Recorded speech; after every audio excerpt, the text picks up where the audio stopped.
Mesdames, Messieurs, bonjour et merci d'être toujours en direct sur Info TV au canal 307 sur Canal Plus International. Nous émettons à partir de Yaoundé. Il s'agit naturellement de la capitale du Cameroun, le pays que continue à diriger son Excellence Paul Biya. Nous irons jusqu'à 11h52 comme tous les matins d'ailleurs. De lundi à vendredi, vous avez rendez-vous avec les démineurs dans le cadre du programme Espace Miné. TVB Théophile Vianney Biya sera des nôtres tout à l'heure pour un tour en kiosque. Question d'avoir la température au niveau des tabloïds.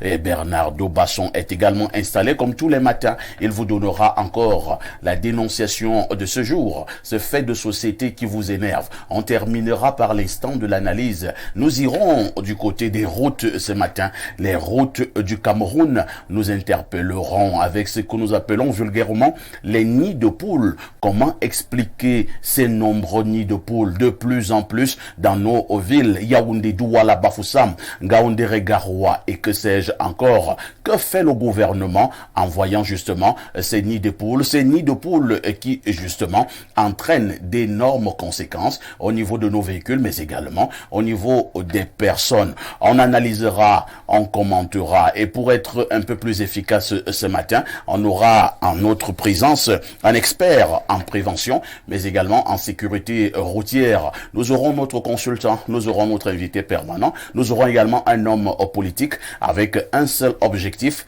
vous dire la vérité. Et rien que la vérité. Si vous êtes en direct sur Info TV, cette chaîne de télévision qui monte et qui monte encore, santé vous salue. Et nous accueillons justement Joël Hervé Londji.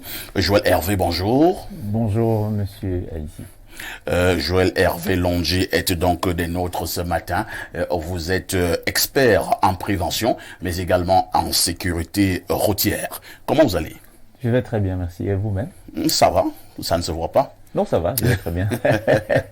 Alors, c'est quoi être un expert en prévention et en sécurité routière? En fait, être un expert en prévention et sécurité routière, ça veut dire que vous avez d'abord cette passion. Vous êtes un passionné d'abord de l'automobile. De l'automobile et de la route en fait.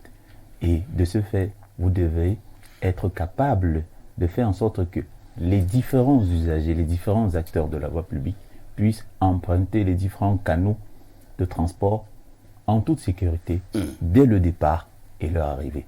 Donc, qui plus est, ils doivent être capables de respecter les différents codes de la route. Il faut être capable d'interpréter les codes de la route et de pouvoir entrer dans un véhicule sécurisé, c'est-à-dire un véhicule qui a passé tous les tests d'aptitude pour pouvoir rouler sur nos différentes routes, qui puisse présenter des nids de poules.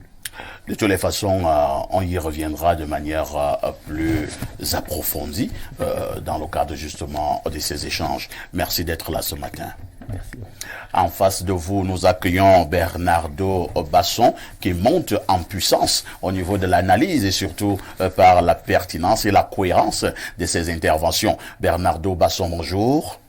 Bonjour, parfait ici. Bonjour aux démineurs sur le panel. Bonjour à tous les téléspectateurs du programme Espace Miné. Bonjour à toutes les personnes précisément qui sont originaires de Nguinkan. C'est où ça? Nkan, c'est une colline qui surplombe mon village. Donc c'est la colline à l'arrière de laquelle se trouve mon village. Vous aimez beaucoup votre village, hein? Ce n'est que normal, c'est de là-bas que je viens. C'est la terre. Il y en a qui n'aiment pas leur village. Bon. Et il y en a qui ont peur de leur village. Et il y en a qui fuient leur village. C'est effectif, mais je n'en fais pas partie, parfait ici, heureusement pour moi et pour mes descendants. Rassure-toi, moi-même j'adore mon village. Voilà, encore qu'il n'est même pas très loin de la capitale. Blériot même n'est pas très loin de nous. Aujourd'hui, 12 avril, c'est la journée... La journée mondiale de quoi? La journée... On va mettre une rubrique. Hein? C'est la journée mondiale du vol aérien. Ouais. C'est-à-dire, c'est un 12 avril 1961, si j'ai bonne mémoire, que l'astronaute russe Yuri Gakon, je crois, ou Kokon, un truc comme ça, a effectué le premier vol aérien. Donc aujourd'hui, bien des années plus tard, on rend hommage à la science pour cette prouesse-là et pour toutes les prouesses qui, avec le temps, ont fait que tout le domaine de l'aviation ou du vol aérien à l'échelle internationale. En 1961. 61. La date, au moins, j'en suis sûr. Le premier vol aérien Oui. en premier vol aérien. 1961. Oui. C'est pas trop non, tôt là? Pas dans l'espace, hein. Quand je dis Ah, vol, c'est-à-dire, d'accord. dans Ok, l'espace. voilà, d'accord. Là, j'ai compris. Pas l'avion. en Là, fait. j'ai compris, ouais. Parce que là, je voulais te dire, non, il faut arrêter ça. Non, dans l'espace. Pas dans le globe terrestre. Là, on comprend. Voilà, hors du globe terrestre. C'est plus précis comme ça. Ok, merci Bernardo Basson. En face de Bernardo, on accueille notre consultant de tout temps, mais également de tous les temps. Il s'agit de Pierre Blériot-Niemek, le digne fils de Boumiébel. Pierre Blériot, bonjour. Bonjour, parfait ici et merci de m'associer à ce panel pour cette discussion entre gens civilisés qui recherchent la vérité. Vous savez, mon prénom distingué Blériot est le prénom d'un ancien aviateur français, un vieil aviateur français, Louis Blériot. C'est lui le tout premier aviateur français à traverser la Manche en avion. Il avait marqué vos géniteurs. Oui, mon grand-père maternel. Il avait du goût pour des choses compliquées. Oui, mon grand-père maternel était quelqu'un de cultivé. Ah. Vous pouvez bien vous imaginer. Il faut quand même dire, Blériot, sans toutefois vous interrompre, je peux me tromper, mais j'ai toujours constaté un truc avec les Bassa. Habituellement, les Bassa sont des gens très cultivés. Vous savez que je suis limitrophe avec les Bassa. Donc, la majorité de mes amis sont des Bassa.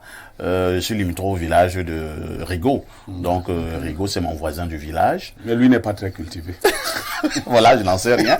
Mais j'ai toujours constaté un truc. Mais le père de Libye, Thomas, par contre, qui était votre parrain, Monsieur Bakan, très cultivé, c'était un ancien militaire. Voilà. Alors, quand je me balade au village, en territoire Bassa, vous voyez un vieux qui n'est jamais allé à l'université, mais quand vous discutez avec le vieux Bassa, vous vous rendez compte que le vieux est prêt. Donc, ne va pas pour le blaser, lui risque de ridiculiser. Alors, mon homonyme grand-père était très cultivé. Il s'appelait Niemek Pierre à l'origine. Dans ses lectures, il découvre dans le prénom Blériot et les exploits de cet aviateur. De lui, Blériot. Voilà, il se fait donc surnommer lui-même Blériot. Ah. Donc, ce n'est pas sur son nom. Alors, il se fait appeler Niemek Incroyable. Pierre Blériot. Quand je nais, il dit, lui, ce sera Niemek Pierre Blériot. Et là, on mettra sur l'acte On de met donc naissance. sur l'acte Blériot. Et ma mère, qui voulait faire plaisir à un autre ami, a ajouté Paulin. Donc, il y a aussi Paulin sur Donc, ça. je suis Niemek Pierre Blériot Paulin. Décidément, tout le monde voulait se retrouver en toi. Voilà, donc, voilà. Vous êtes un enfant cotisé. Mais quand vous le dites comme ça, bon, on ne sait jamais, quoi.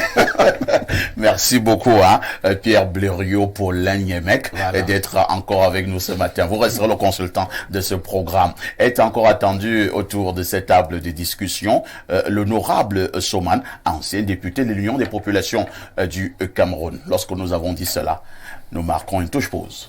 Théophile Vianney-Billa, bonjour. Parfait, ici, bonjour. Bonjour au panel, bonjour également aux téléspectateurs que je retrouve fièrement ce matin. Je vais saluer particulièrement Paulin, qui est avec nous en ce studio. Vous découvrez cet autre prénom. Oui, donc je salue particulièrement Paulin ce matin et je vais saluer tous les Paulins qui nous regardent. À côté de Paulin, on va également saluer les Sylvains. Quand je parle de Sylvain, je salue le curé de la paroisse de Moyome-Sala. Il s'agit de l'abbé Sylvain Milo, qui est un parent spirituel et qui nous regarde tous les jours lorsqu'il est 10 heures. Tout à côté, on va rester... Il y a aussi un autre grand Sylvain. Oui. Vous connaissez le grand Sylvain là? Laissez-moi rester dans le sud pour toujours saluer un autre Sylvain. Il s'agit de À qui? côté des Paulins, il y a des Sylvains. Il s'agit du docteur Jean-Sylvain Vondor que je salue Jean-Sylvain ce matin. Vondor. Et C'est un grand Oui, Sylvain. Oui, c'est un grand Sylvain. Il faut rappeler qu'il est le président de section RDPC Dialogo 1. Tout à fait. On se limite uniquement à ça. Et parlons de cette section. Son secrétaire, qui n'est autre que Fernand Gauthier-Zeze, a un an de plus aujourd'hui. Il est conseiller municipal à la mairie de Saint-Mélima. D'accord. Merci Théophile Vianney. Et puisqu'on parlait de la mairie de Saint-Mélima, on dirait également bonjour à Monsieur le maire, le maire de la mairie de Saint-Mélima, qui abat un travail remarqué et remarquable. Au début, ce n'était pas trop facile. Vous savez que Monsieur le maire est quand même allé remplacer un dinosaure. On l'appelle affectueusement Essiane. Essiane, quoi qu'on dise, c'était un dinosaure. Maintenant, comment on appelle le nouveau maire encore là? Oh là là. Pourquoi j'ai oublié son son nom. Il a le nom d'une femme. Je vais me rappeler de son nom tout à l'heure. C'est un grand frère, un grand ami d'ailleurs. Donc, bien de choses au maire actuel de Saint-Mélima. Lorsque vous avez TVB à l'écran, sachez que nous allons déjà faire un tour en kiosque. TVB, que disent les journaux? Parfait. Ici, les journaux qui sont disponibles en kiosque ce matin s'intéressent à l'actualité concernant la Chambre haute du Parlement. Mais avant de retrouver cette actualité au Sénat, ouvrons cette revue de presse avec le journal Info Matin de Dieudonné Mvan qui est disponible en kiosque et qui nous parle de cette actualité concernant la tuerie de Nangaï Boko. Tuerie de 6 personnes à Nangaï Boko, un présumé assassin aux arrêts. C'est ce que nous dit ce journal qui est disponible en kiosque et qui revient donc sur cette actualité ce matin en présentant clairement ce présumé qui est donc du côté de la DRPJ en exploitation depuis ce 11 avril à la direction régionale de la police judiciaire du centre à Yaoundé. Mahaman Laouli, 32 ans de nationalité nigérienne, est une connaissance à l'une des victimes, Vanessa Yubi Kamba. Selon nos sources, la DRPJ privilégie la piste du crime passionnel. Le journal en parle en page 3 et revient donc sur cette actualité ce matin plus en détail. Mutation parle également de cette même actualité. Le journal Mutation titre en pied de une: Barbarie à Nangaï Boko, le bal des suspects. Le journal revient sur cette actualité ce matin et nous la livre plus amplement en page 6. En grande une, on parle Sénat, pont d'or au SG. On en parle avec le journal Mutation qui est disponible en kiosque et qui revient donc sur cette actualité concernant la Chambre haute du Parlement ce jour. Le quotidien gouvernemental Cameroun Tribune est également disponible en kiosque.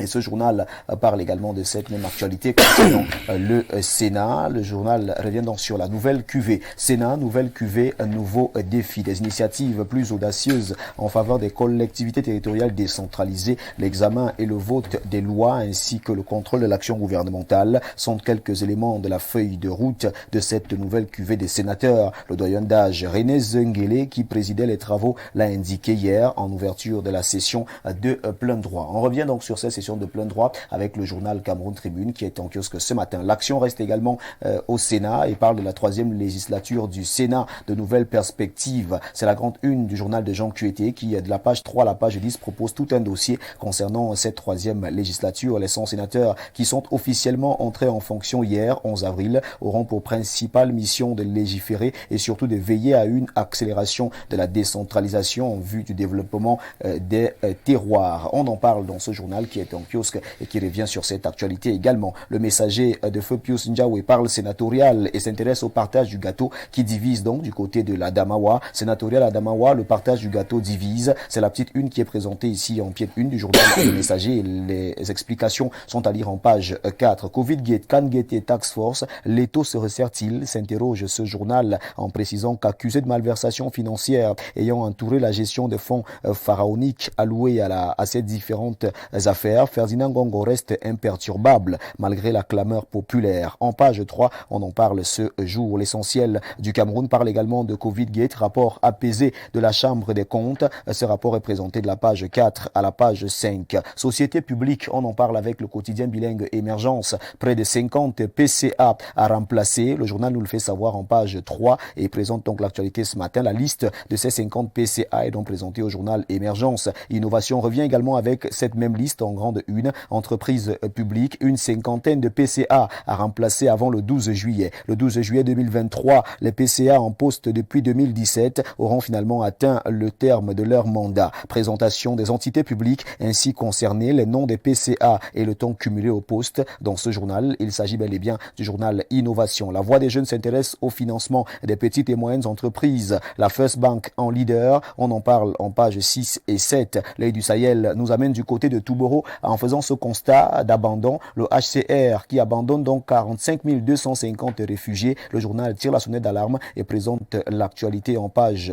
3. On parle également du Ramadan 2023. Le jeûne des malades est présenté en page 6 du journal de Gibaï Gatama qui est en kiosque. Sécurité sociale, on en parle avec le journal Le Quotidien de Jules Brice Ngaba vers la hausse des pensions vieillesse au Cameroun. Cette actualité barre la grande une de ce journal qui est disponible. Hôpital La Kentini, on en reparle ce matin avec Flèche d'Afrique, Professeur Essomba, une fois de plus au cœur d'un scandale de trafic humain. Le journal revient donc sur cette actualité et nous fait savoir que le ministre de la Santé publique était donc du côté de la Kentini pour voir plus clair sur cette affaire. Ce Guardian Post nous amène du côté de la région de l'Ouest, plus précisément à Bafoussam. Et le journal The Guardian Post nous fait savoir que du côté de Bafoussam, une femme a donc jeté son bébé dans la fosse septique. Cette femme est aux arrêts, d'après l'information qui est présentée ici par le journal The Guardian Post. Même son de cloche pour la Nouvelle Expression, qui parle également de cette même actualité en petite une. Bafoussam, elle jette son bébé dans une fosse. Déjà mère de 6 enfants, elle dit s'être débarrassée de ce produit de ses entrailles sans savoir qu'il s'agissait d'un bébé, alors qu'elle a accouché en bonne et due forme. Une histoire rocambolesque qui est donc présentée ici par le journal La Nouvelle Expression. Crise anglophone, la terreur, Boya. On en parle ce matin. Des coups de feu entendus et des voitures brûlées dans le chef-lieu de la région du Sud-Ouest. Des décès de terroristes, des scènes de terrorisme qui sont tragiques, mais qui commencent à devenir banales avec l'enlisement de la crise qui dure depuis 2016 et ces milliers de victimes humaines et des dégâts matériels. On parle donc de cette terreur observée du côté de Boya, dans la région du Sud-Ouest, parlant bien évidemment de la crise anglophone. Nous clôturons cette revue de presse avec le journal Caporal Info qui est en kiosque et le journal Caporal Info qui nous plonge dans cette autre actualité parlant de l'université de Douala. Université de Douala, le ministre d'État, professeur Jacques Famendongo, à Douala le 14 avril pour l'inauguration du complexe de la professionnalisation. Complexe de la professionnalisation de l'université de Douala, tel est le nom du joyau architectural qui a été construit sous la houlette du recteur Magloire Ondoua. La grande cérémonie d'inauguration aura lieu le vendredi 14 avril 2023. De la page 6 à la page 7, on revient donc sur ce joyau architectural et bien évidemment les enjeux de cette cérémonie d'inauguration. Politique, sénateur professeur Laurent Charles Boyomo Assala, la consécration d'une vie au service de la nation, récits et témoignages à lire en page 4 du journal Caporal Info qui nous permet de refermer cette revue de presse acte 2 sur Info TV. Mesdames, messieurs, de votre aimable attention, infiniment merci et nous vous invitons très massivement à vous rendre dans les kiosques pour vous procurer un journal. Vous connaissez le prix, au prix de 400 francs CFA pour que vive la presse camerounaise. Votre fidélité nous honore, elle reste et demeure inchangeable, inattaquable, intouchable, inaliénable et indétrônable. C'est la revue de presse acte 2 avec Théophile Vianney Billa. Appelez-moi TVB si vous le désirez. Merci El Perfecto, merci au panel et merci une fois encore aux téléspectateurs fidèles. Merci DVB pour cette brillante revue de la presse. Vous ne partez pas comme d'habitude. C'est pour nous donner le fait saillant qui aura retenu votre attention tout à l'heure en conférence de rédaction. Ce fait qui sera développé aux 19h-20h ce soir. Exact. Ce fait qui a retenu notre attention, il s'agit tout simplement ici de la célébration de la Journée internationale des enfants de la rue. Cette journée qui se célèbre aujourd'hui. Il est donc question de voir ici faire un état des lieux des enfants de la rue au Cameroun, essayer de nous rapprocher de ces enfants de la rue, présenter les dangers auxquels font face ces enfants de la rue, parce qu'il faut dire que la rue présente beaucoup de dangers et ces enfants sont donc exposés à ces multiples dangers. On va également se rapprocher des pouvoirs publics pour essayer de savoir qu'est-ce qui est fait pour essayer de trouver des solutions assez durables pour la réinsertion de ces enfants de la rue. Et maintenant, qu'est-ce qui coince pour qu'on observe qu'il y a un certain frein à cette réinsertion. Lorsqu'on prend ces enfants, on les met dans des centres, ces derniers quittent souvent ces centres pour retourner à la rue. Qu'est-ce qui justifie cela? Est-ce qu'il y a est-ce qu'il y a anguille sous roche au niveau de la réinsertion de ces enfants? On va se rapprocher des pouvoirs publics pour essayer de percer l'abcès, comme on dit trivialement, et pour essayer naturellement de toucher du doigt les réalités des enfants de la rue ce jour. Les enfants de la rue, oui. C'est toute une école. Hein. Oui. Là-bas, la logique est qu'il n'y a pas de logique. Exact. C'est le plus fort qui a toujours raison. Bien sûr. Si vous n'êtes pas fort, vous mourrez. Exact. Et la vie continue. Et là-bas, on dit big up. Voilà. Vous connaissez bien cette école? Pas connaître bien, mais en tant que journaliste, j'ai gagné quelques enquêtes. Oui, exact. Un jour, je parlais beaucoup des prostituées et quelqu'un me dit, apparemment, tu en raffoles. Je dis non, j'ai mené des enquêtes. Oui. En tant que journaliste. Et vous avez eu des résultats. Et j'ai eu des résultats. TVB. Parfait, ici. À demain 10h. Avec le même plaisir et le même bonheur. Très bonne suite d'émission à vous. Merci beaucoup. Alors, il y a quelques faits qui retiendront également notre attention ce matin. Pierre Blériot-Niemek, je vous renseigne déjà à travers le journal Info Matin du très grand frère qu'un présumé assassin aux arrêts. On parle là de ce bonhomme qui a assassiné une dame avec, je pense, 6 de ses enfants du côté de Nangay Boko. il a été mis aux arrêts à partir de Yaoundé, il est passé aux aveux complets. On parle d'un crime passionnel. Oui, une horreur qui s'est produite à Nanga et Boko, une horreur. Du sang partout, une dame assassinée, ses cousines, des visiteurs, les enfants, une véritable horreur. Mais attendez, c'était quelle rage? C'était quelle rage? Alors si c'est véritablement un crime passionnel, pourquoi le monsieur ne s'est pas arrêté à tuer seulement la dame? Non, la passion ne s'explique pas comme Oh ça. là là. La passion est une sorte de folie soudaine qui nous prend. Et ça, c'est au niveau de l'explication psychologique. Mais au niveau de l'explication mystique, c'est plus grand que ça. Il y a des esprits qui vous prennent en otage et vous poussent à accomplir les actes les plus horribles. Ah bon? Ils ne vous lâchent que lorsque vous avez atteint leur objectif. Ils sont du groupe des esprits diaboliques que nous appelons lourds et lugubres. Blériot, est-ce que ce n'est pas aussi trop facile comme ça? Parce que vous parlez là comme un avocat, vous parlez là comme maître Mon, ou alors comme l'ami Bernardo. C'est-à-dire que Parfait arrive dans un endroit comme ça et tue 2, 3, 4, 5, 10 personnes. Et on dit qu'un un esprit. Mais est-ce que j'ai dit que quand un esprit vous habite, il faut vous pardonner? Non, j'ai pas dit ça.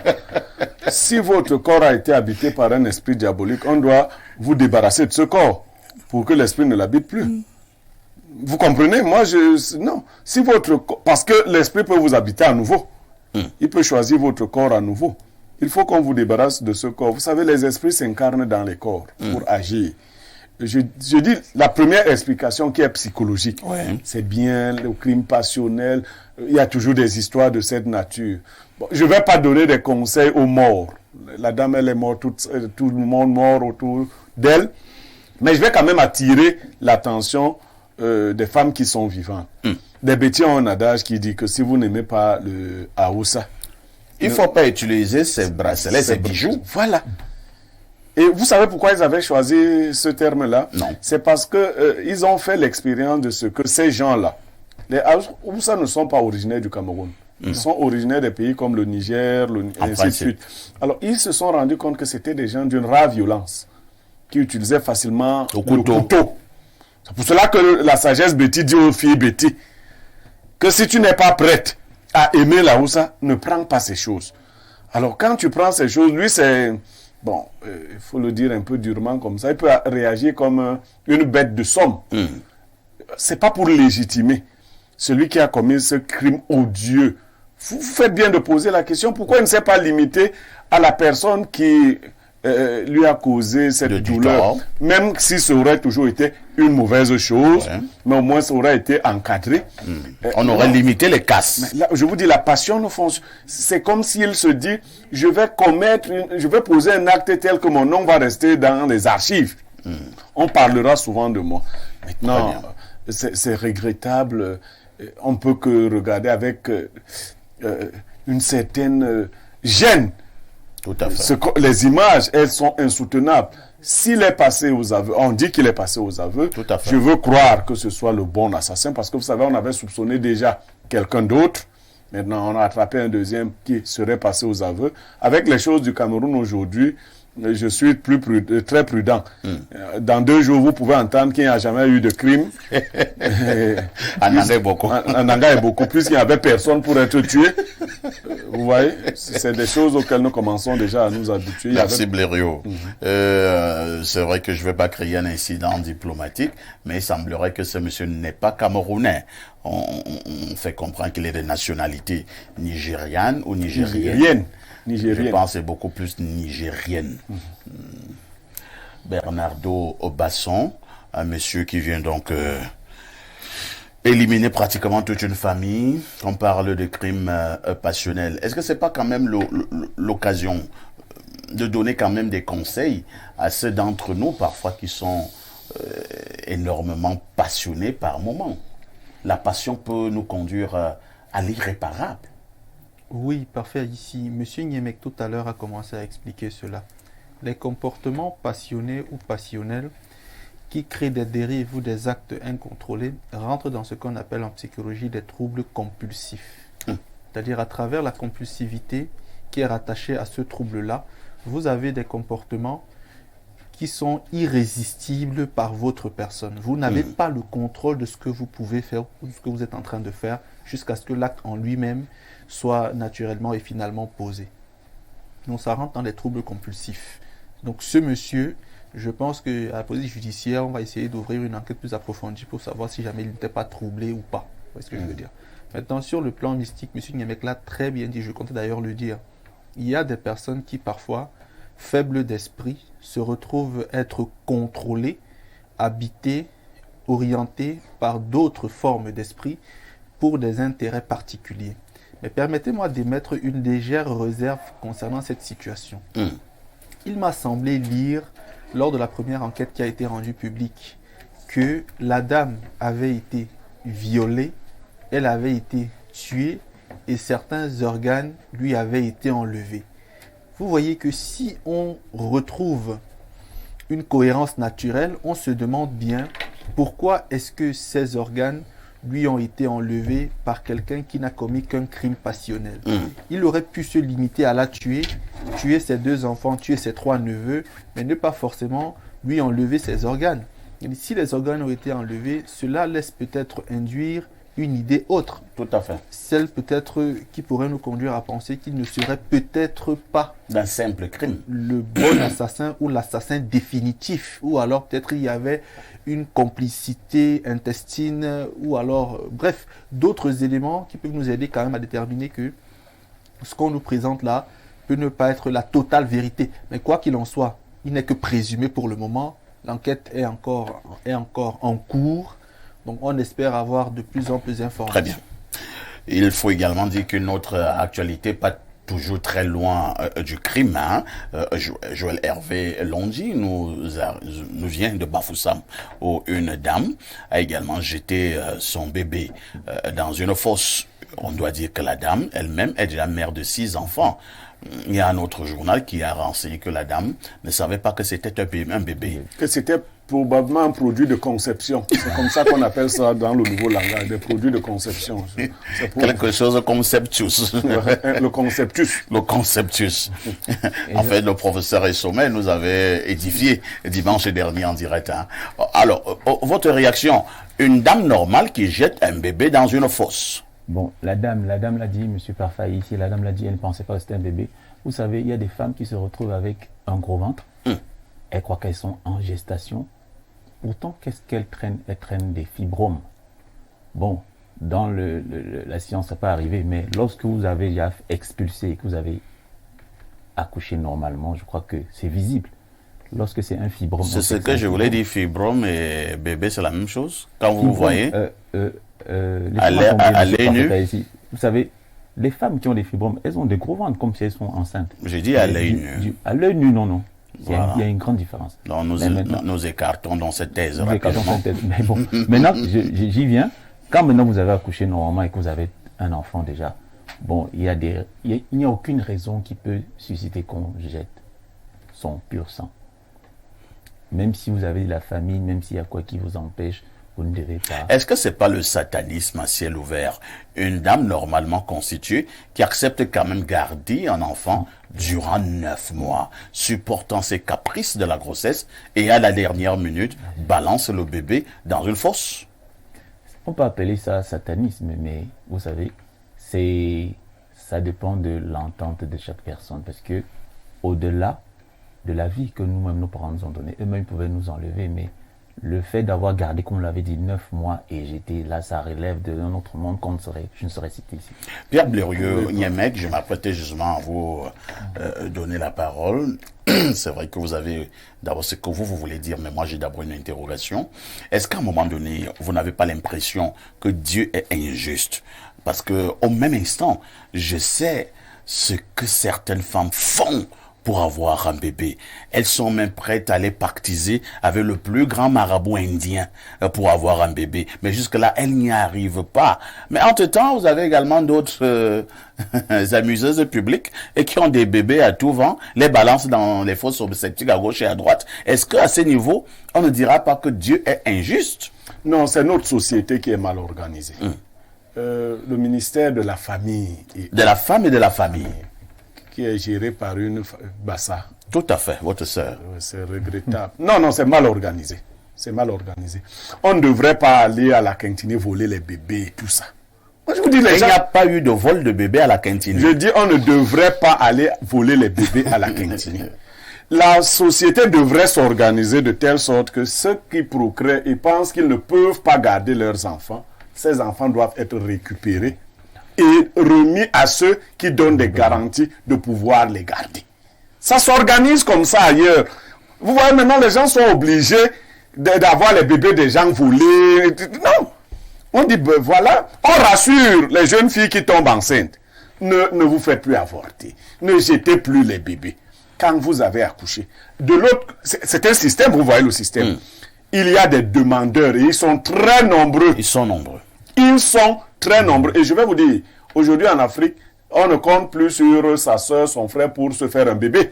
C'est-à-dire que ce n'est plus l'ancienne Afrique, l'enfant de mon frère, l'enfant de... Non! Parce qu'une fois que vous avez fini d'élever l'enfant de votre frère, de votre soeur, il repart chez sa mère ou chez son père. Donc, nous sommes obligés de tenir compte de la modernité. Mais ce n'est pas organisé. On ne devrait plus entendre ce genre de choses. Une femme a jeté un bébé, alors qu'effectivement, beaucoup d'autres femmes recherchent des bébés. Est-ce que Dieu est injuste? Non. Dieu est terriblement juste. Dieu est terriblement juste. C'est ça la justice? Non, même le mal a sa place dans l'élaboration de la justice. Oui. Parmi les femmes qui recherchent les bébés, vous savez, moi j'ai dit souvent aux femmes qui font les bébés avec moi que décider de se faire avorter, c'est se mettre en situation de ne plus faire d'autres bébés. Comment ça? Oui.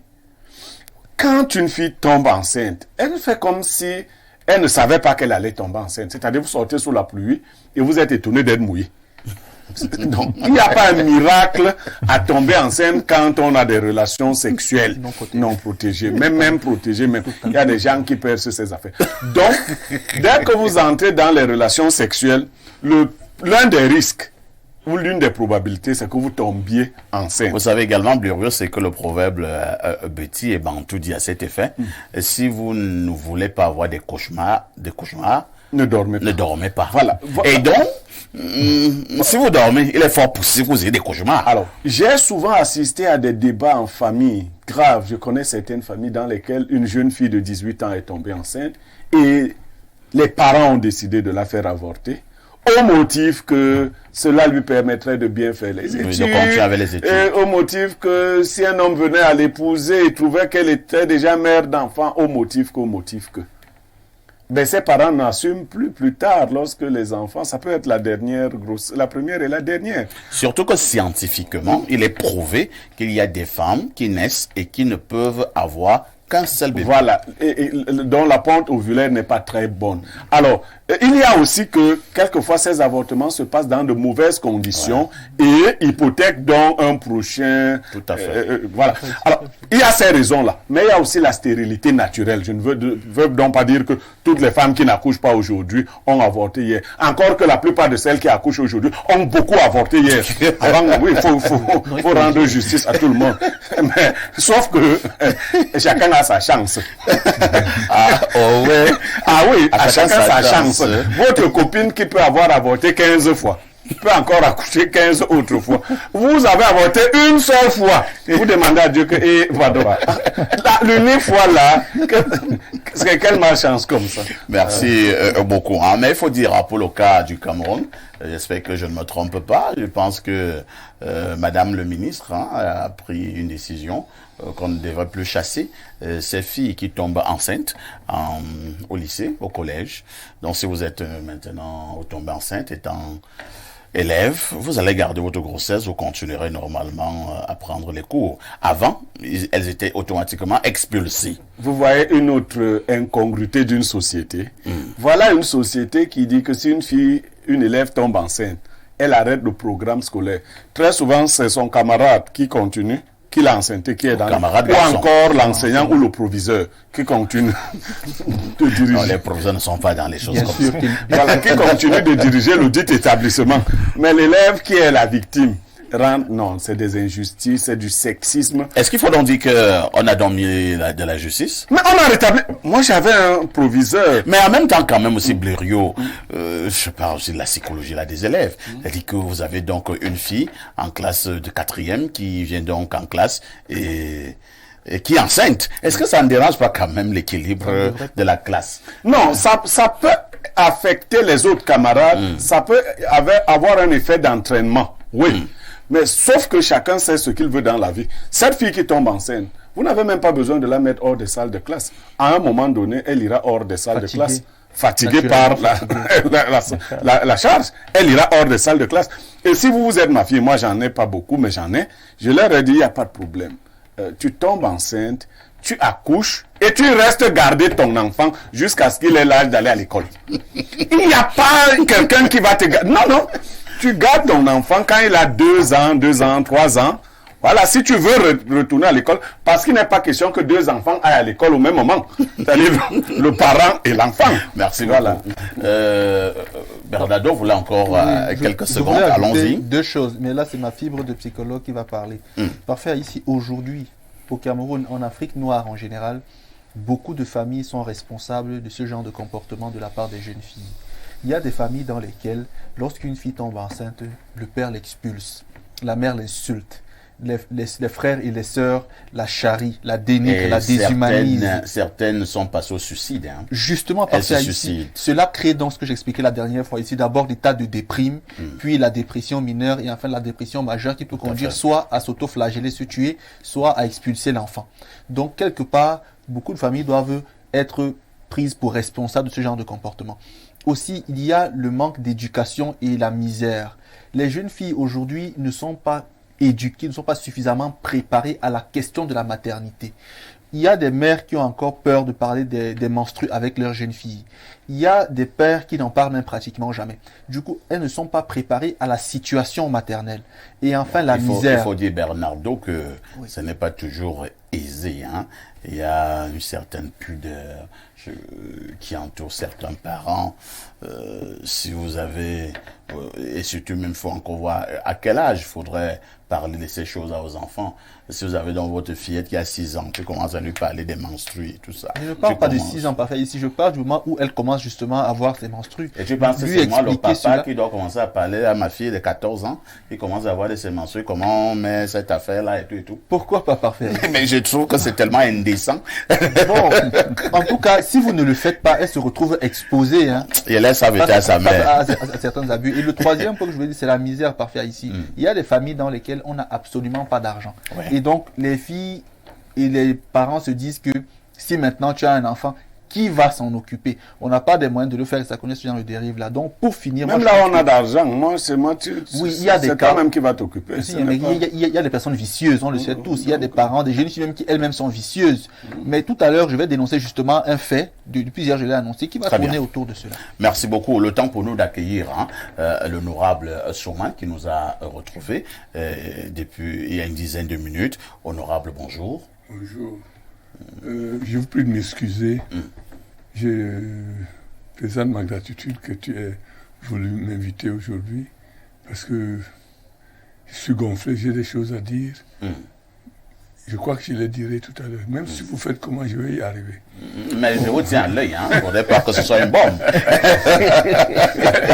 Donc, ensuite, j'ai pris mes collègues panélistes de m'excuser parce que j'ai perturbé un peu.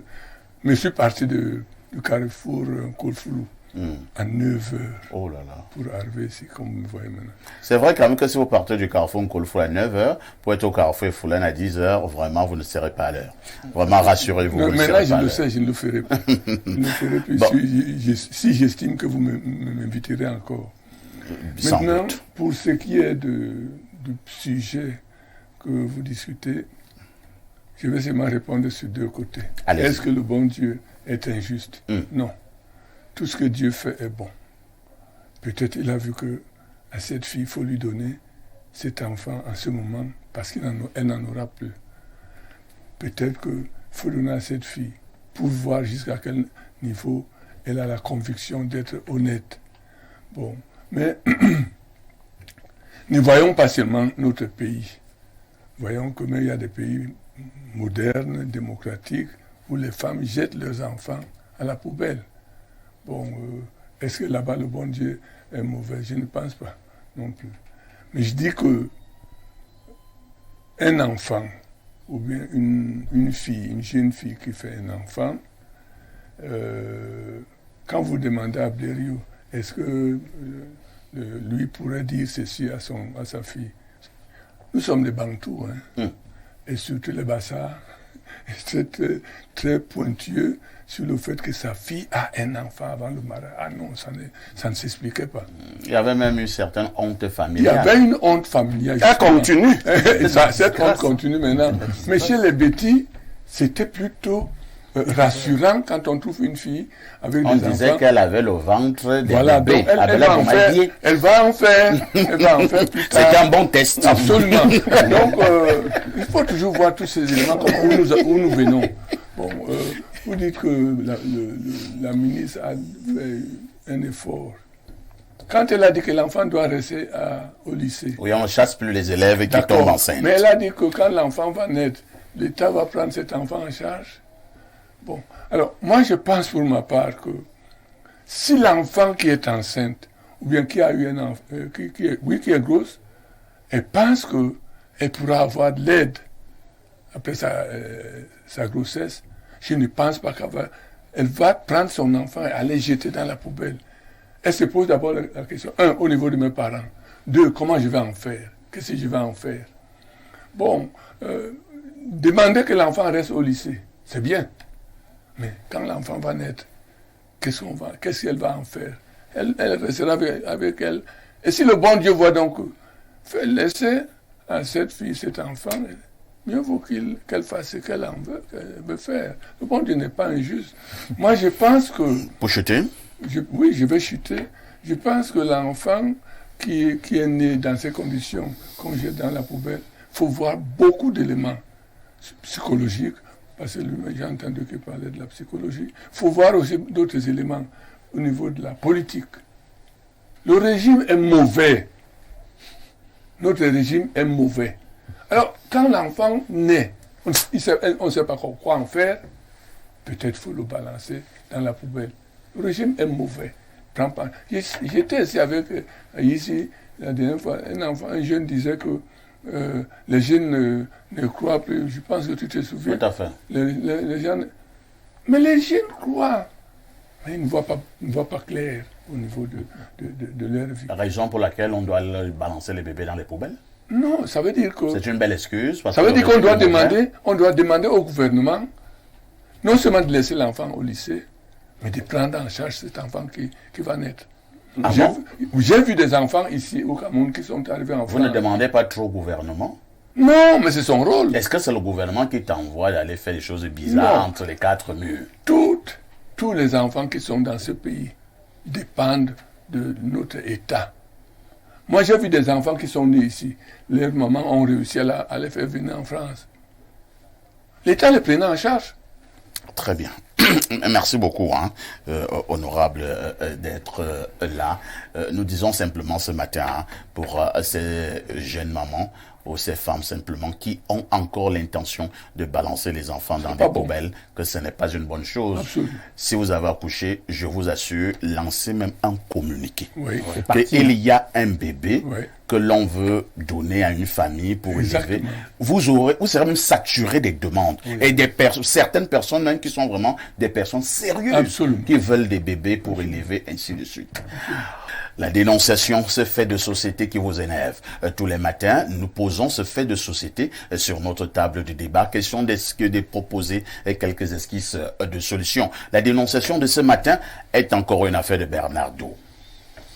Parfait, ici, ce matin, je dénonce profondément une pratique contraceptive. Une des pratiques contraceptives, notamment la consommation déréglée et abusée de la pilule du lendemain par certaines filles. Parfait, ici, cette pilule contient beaucoup d'hormones. Lorsqu'elle est consommée de façon déréglée, elle provoque un trouble endocrinien. L'endocrinologie, c'est la partie de la science qui étudie les hormones. Elle produit un trouble ou plusieurs troubles endocriniens chez la femme et qui crée des conséquences fatales chez des enfants à terme. Je convoque les femmes qui nous écoutent, vous savez que je lis beaucoup, je l'ai toujours dit ici, d'aller rechercher un livre paru en 2021, écrit par Corinne Lalo. C'est une naturopathe française. C'est en fait un rapport d'enquête intitulé « Le grand désordre hormonal ». Elle vous présente la liste des éléments qui se retrouvent soit dans les pesticides, soit dans les aliments, même dans les vêtements, surtout la pilule du lendemain, qui sont à l'origine des troubles endocriniens et qui créent des conséquences qui causent un grand désordre sanitaire mondial. Parmi les conséquences, on a la féminisation des hommes, l'apparition des micro-pénis chez les hommes, les hommes qui perdent la moitié de leurs spermatozoïdes en une génération, les testicules qui ne descendent pas chez les enfants, une liste de conséquences comme celle-là. Donc je pense qu'il faudrait que les femmes prennent acte de ce que ces pilules doivent être consommées en très faible proportion et dans des espaces suffisamment grands. La meilleure méthode contraceptive, c'est l'abstinence. À défaut, il est préférable d'utiliser encore les préservatifs qui sont mieux que la pilule là, qui à terme crée de graves conséquences. Il fallait le dire aujourd'hui pour nous ici. Merci. C'est vrai que moi je ne suis pas médecin. Je vais donc passer la parole à Pierre Blériot, lui-même qui n'est pas médecin. Alors, je pense qu'il faut d'abord qu'on explique rapidement ce que l'on entend par pilule du lendemain, pour que nous soyons sûrs que nous sommes au même niveau de compréhension. Pierre Blériot. Oui, la pilule du lendemain, c'est une pilule, comme son nom l'indique, que les femmes prennent avant 48 heures après un rapport sexuel à risque, dont le risque serait de tomber enceinte, pas d'avoir une maladie. Elles prennent donc cette pilule pour empêcher l'ovulation. Tout à fait. Voilà. Elles prennent donc cette pilule pour empêcher qu'elle ne tombe enceinte. Voilà, pour empêcher qu'elle tombe enceinte. Voilà. Bien sûr, sans être scientifique, l'observation curieuse vous amène à penser que si quelque chose empêche une chose naturelle, elle désaxe quelque chose d'autre. Ouais. C'est-à-dire que vous envoyez le sperme dans le vagin d'une femme, c'est composé de spermatozoïdes qui doivent aller rencontrer l'ovule à une période précise et quelque chose d'autre se met en travers pour empêcher la rencontre. Ça peut avoir des effets qui ne sont pas bons pour le corps. On connaît d'ailleurs des femmes qui, à force de prendre ce genre de pilules, ont eu des problèmes à enfanter par la suite, à tomber enceinte. Et que ça crée ce qu'il appelle un dysfonctionnement hormonal. Parce que le corps peut même, dans sa fonction d'horloge, prendre un programme. Il faut le savoir. Quelquefois, quand vous habituez votre corps à faire quelque chose, il peut commencer à le faire de lui-même seul. Tout à fait. Donc, alors, il y a ça, mais il y a également toutes les conséquences dont Bernard a parlé. Mais les femmes n'ont peur de rien, il faut le dire. Ah bon? Non. Les femmes n'ont peur de rien. C'est nous qui avons peur. Moi, j'ai vu des femmes boire des choses pas possibles pour empêcher, pour s'interdire de tomber enceinte. J'ai même vu des femmes boire des produits pour arrêter le saignement naturel, c'est-à-dire les règles. Oui, une femme a un rendez-vous ou bien son benguetaire est arrivé et elles prennent des produits violents pour extomper. Les femmes n'ont peur de rien. J'ai vu des femmes vider des bouteilles de whisky entières pour empêcher l'ovulation. Il paraît que le whisky n'est même pas très puissant. D'autres disent que ce sont les whisky en sachet qui résolvent rapidement ce problème-là. Elle associe beaucoup de 7 whisky en sachet. Et puis elle boit d'un trait. Et elle boit d'un trait. Et elle dit que c'est pour ne pas tomber enceinte. C'est encore nous le problème. Ça, il faut rendre hommage aux femmes. Parce que c'est nous qui insistons souvent pour avoir des rapports non protégés. C'est nous le problème comment? Oui, nous disons que nous n'aimons pas le préservatif, que ça réduit le... D'autres femmes même n'aiment pas le préservatif. Bon, mais nous, en général, nous n'aimons pas beaucoup. Il faut parler de toi. Je ne vais pas parler de toi non plus. Donc, je ne sais pas si toi, tu l'aimes beaucoup. Non. Moi, alors, Donc, nous n'aimons pas beaucoup le préservatif. Nous promettons de faire un coït interrompu, c'est-à-dire d'éjaculer hors du vagin. Dans le moment venu, si un gars te dit ça, il te manque. Il ne te manque pas, il se trompe. Parce que ce n'est pas lui-même qui décide souvent le moment venu. Le coït interrompu. Voilà, on dit que non, ça va aller. Et le moment venu, on dit je ne sais pas ce qui m'a pris. Voilà. Donc, voilà des choses que nous faisons. Merci beaucoup. Et nous déstabilisons les femmes. Joël Hervé Londi, c'est vrai que vous êtes expert en prévention et sécurité routière. Mais il n'est pas né là-bas. Vous êtes un homme d'abord. Voilà. Et il est fort possible que vous soyez déjà tombé sur une femme qui a un problème. Elle dit souvent qu'elles sont en période féconde. Et toi, tu dis qu'est-ce que c'est un souci? Tu vas prendre la pilule du lendemain. La dénonciation de ce matin, selon Bernardo, est que cette pilule du lendemain, prise de manière désordonnée, peut avoir à la longue des conséquences néfastes. Effectivement, parfait ici. Il faudrait savoir que la prise de la pilule du lendemain a des conséquences dévastatrices, comme l'a noté notre psychologue Bernardo. Non, il n'est pas psychologue, notre invité. Ah. Non, il l'est également. Ah, vous êtes aussi psychologue, Bernardo. Il a dit qu'il Il est. Finalement, Bernardo... Bon, notre psychologue, alors, je le découvre sur le plateau. Donc, je savais qu'il était seulement juriste. Ce que je voulais noter ici, c'est que la pilule du lendemain est assez chère. Il faut savoir que ce sont généralement les filles des grandes familles qui peuvent se permettre de prendre cette pilule-là. Généralement, pour les filles de taille... Est-ce que... Bon, c'est vrai quand même, hein, bon, parce que si je dis là que elle ne coûte que 5 000 francs, quelqu'un va me dire, Tambafia, ici, toi tu négliges 5 000. D'après toi, comment tu connais le prix de la pilule du lendemain? Je vous dis que je passe le temps à mener des enquêtes. D'accord. Allons-y, Hervé. Je suis en train de dire qu'elle est d'abord assez chère dans notre audit, comme l'a dit. Je pense qu'elle coûte à peu près dans les 5 000, non? 5 500? Ah, alors, mon caméraman me dit 500 francs. Non, je pense pas. Bon, non. Ça dépend. Vous savez... Peut-être ça sont les docteurs de la route. Mais en pharmacie, je ne pense pas que ça peut coûter 500 francs. En pharmacie, non. Je sais qu'en pharmacie, non. En tout cas, les téléspectateurs vont nous édifier tout à l'heure. Ils vont réagir. Donc, j'étais en train de dire que la prise de ces médicaments-là trouble le cycle. Non seulement va troubler le cycle hormonal, parce que quand vous le prenez, si vous avez un cycle par exemple de 14 jours ou de 28 jours, si vous avez pris ce médicament, ce médicament va troubler la venue de votre cycle, la venue de vos règles, le prochain cycle.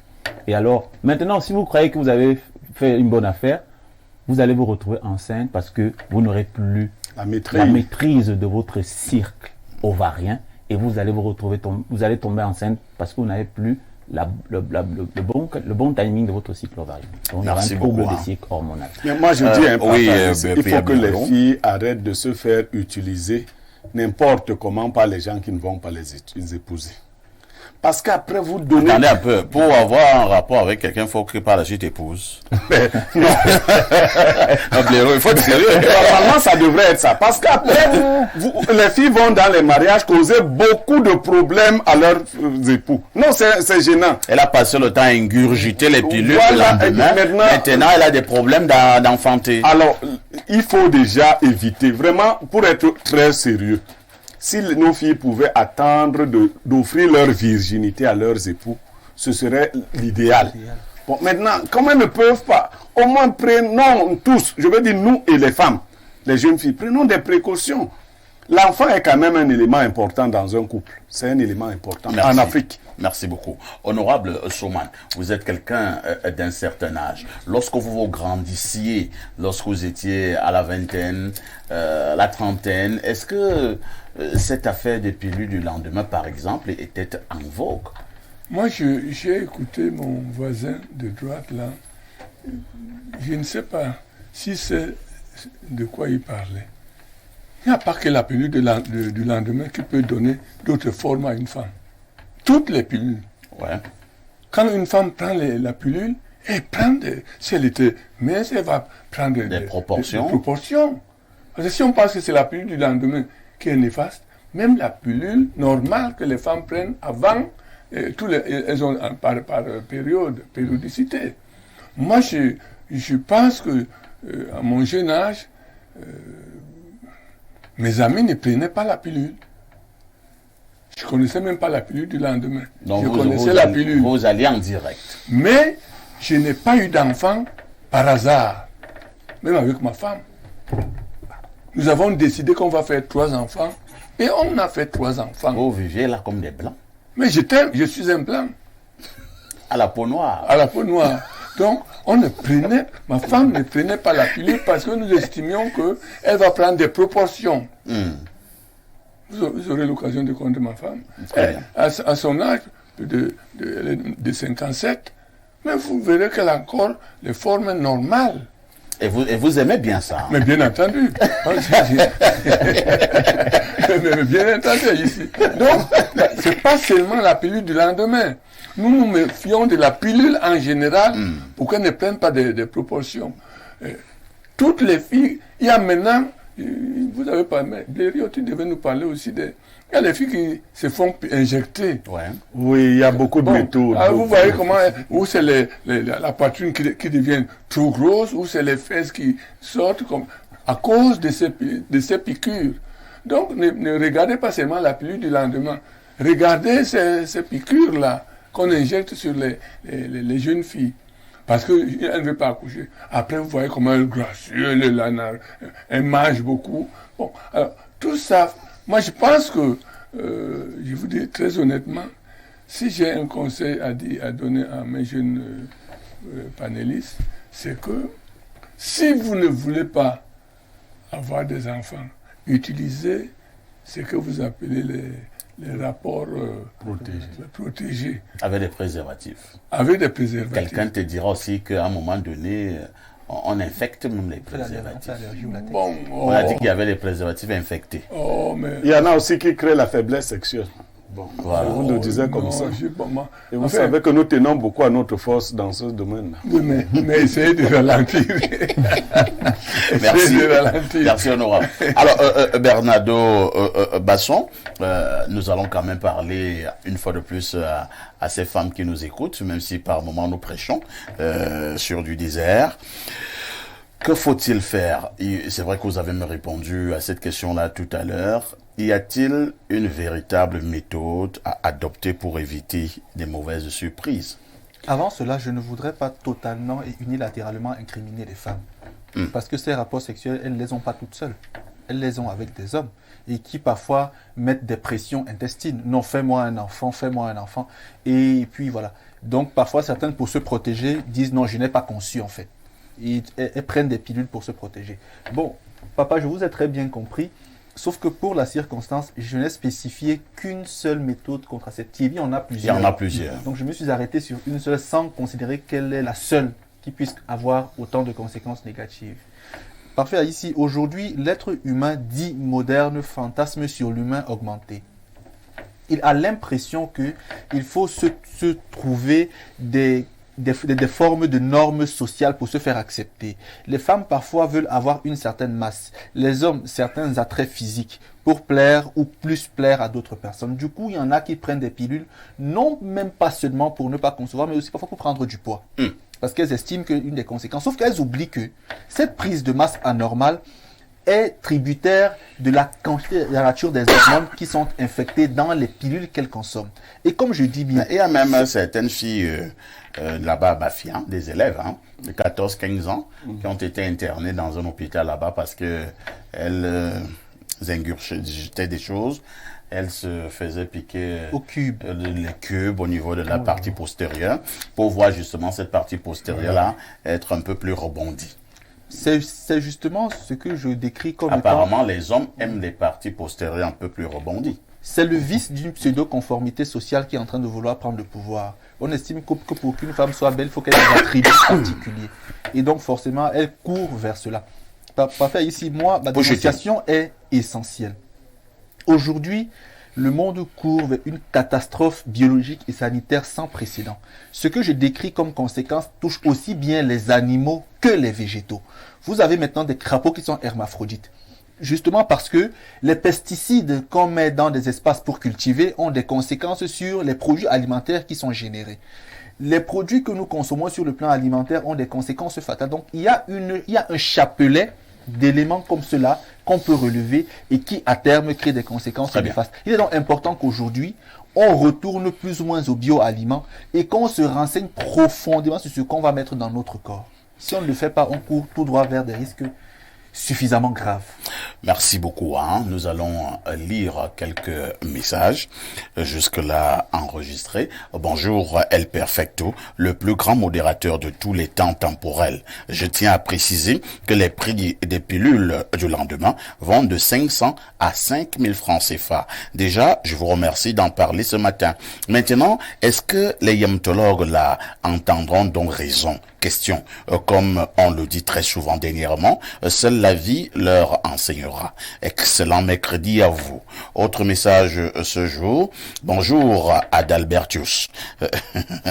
Comment ça va, cher voisin? L'affaire des crimes là, c'est la magie au pays. Perfecto, dont l'aîné sur le plateau touche encore sa femme. Vous êtes terrible, hein? Est-ce que l'aîné, comme vous appelez, a dit qu'il avait un problème? Vraiment, les jeunes d'aujourd'hui. Les jeunes d'aujourd'hui, hein? Que j'avais des problèmes.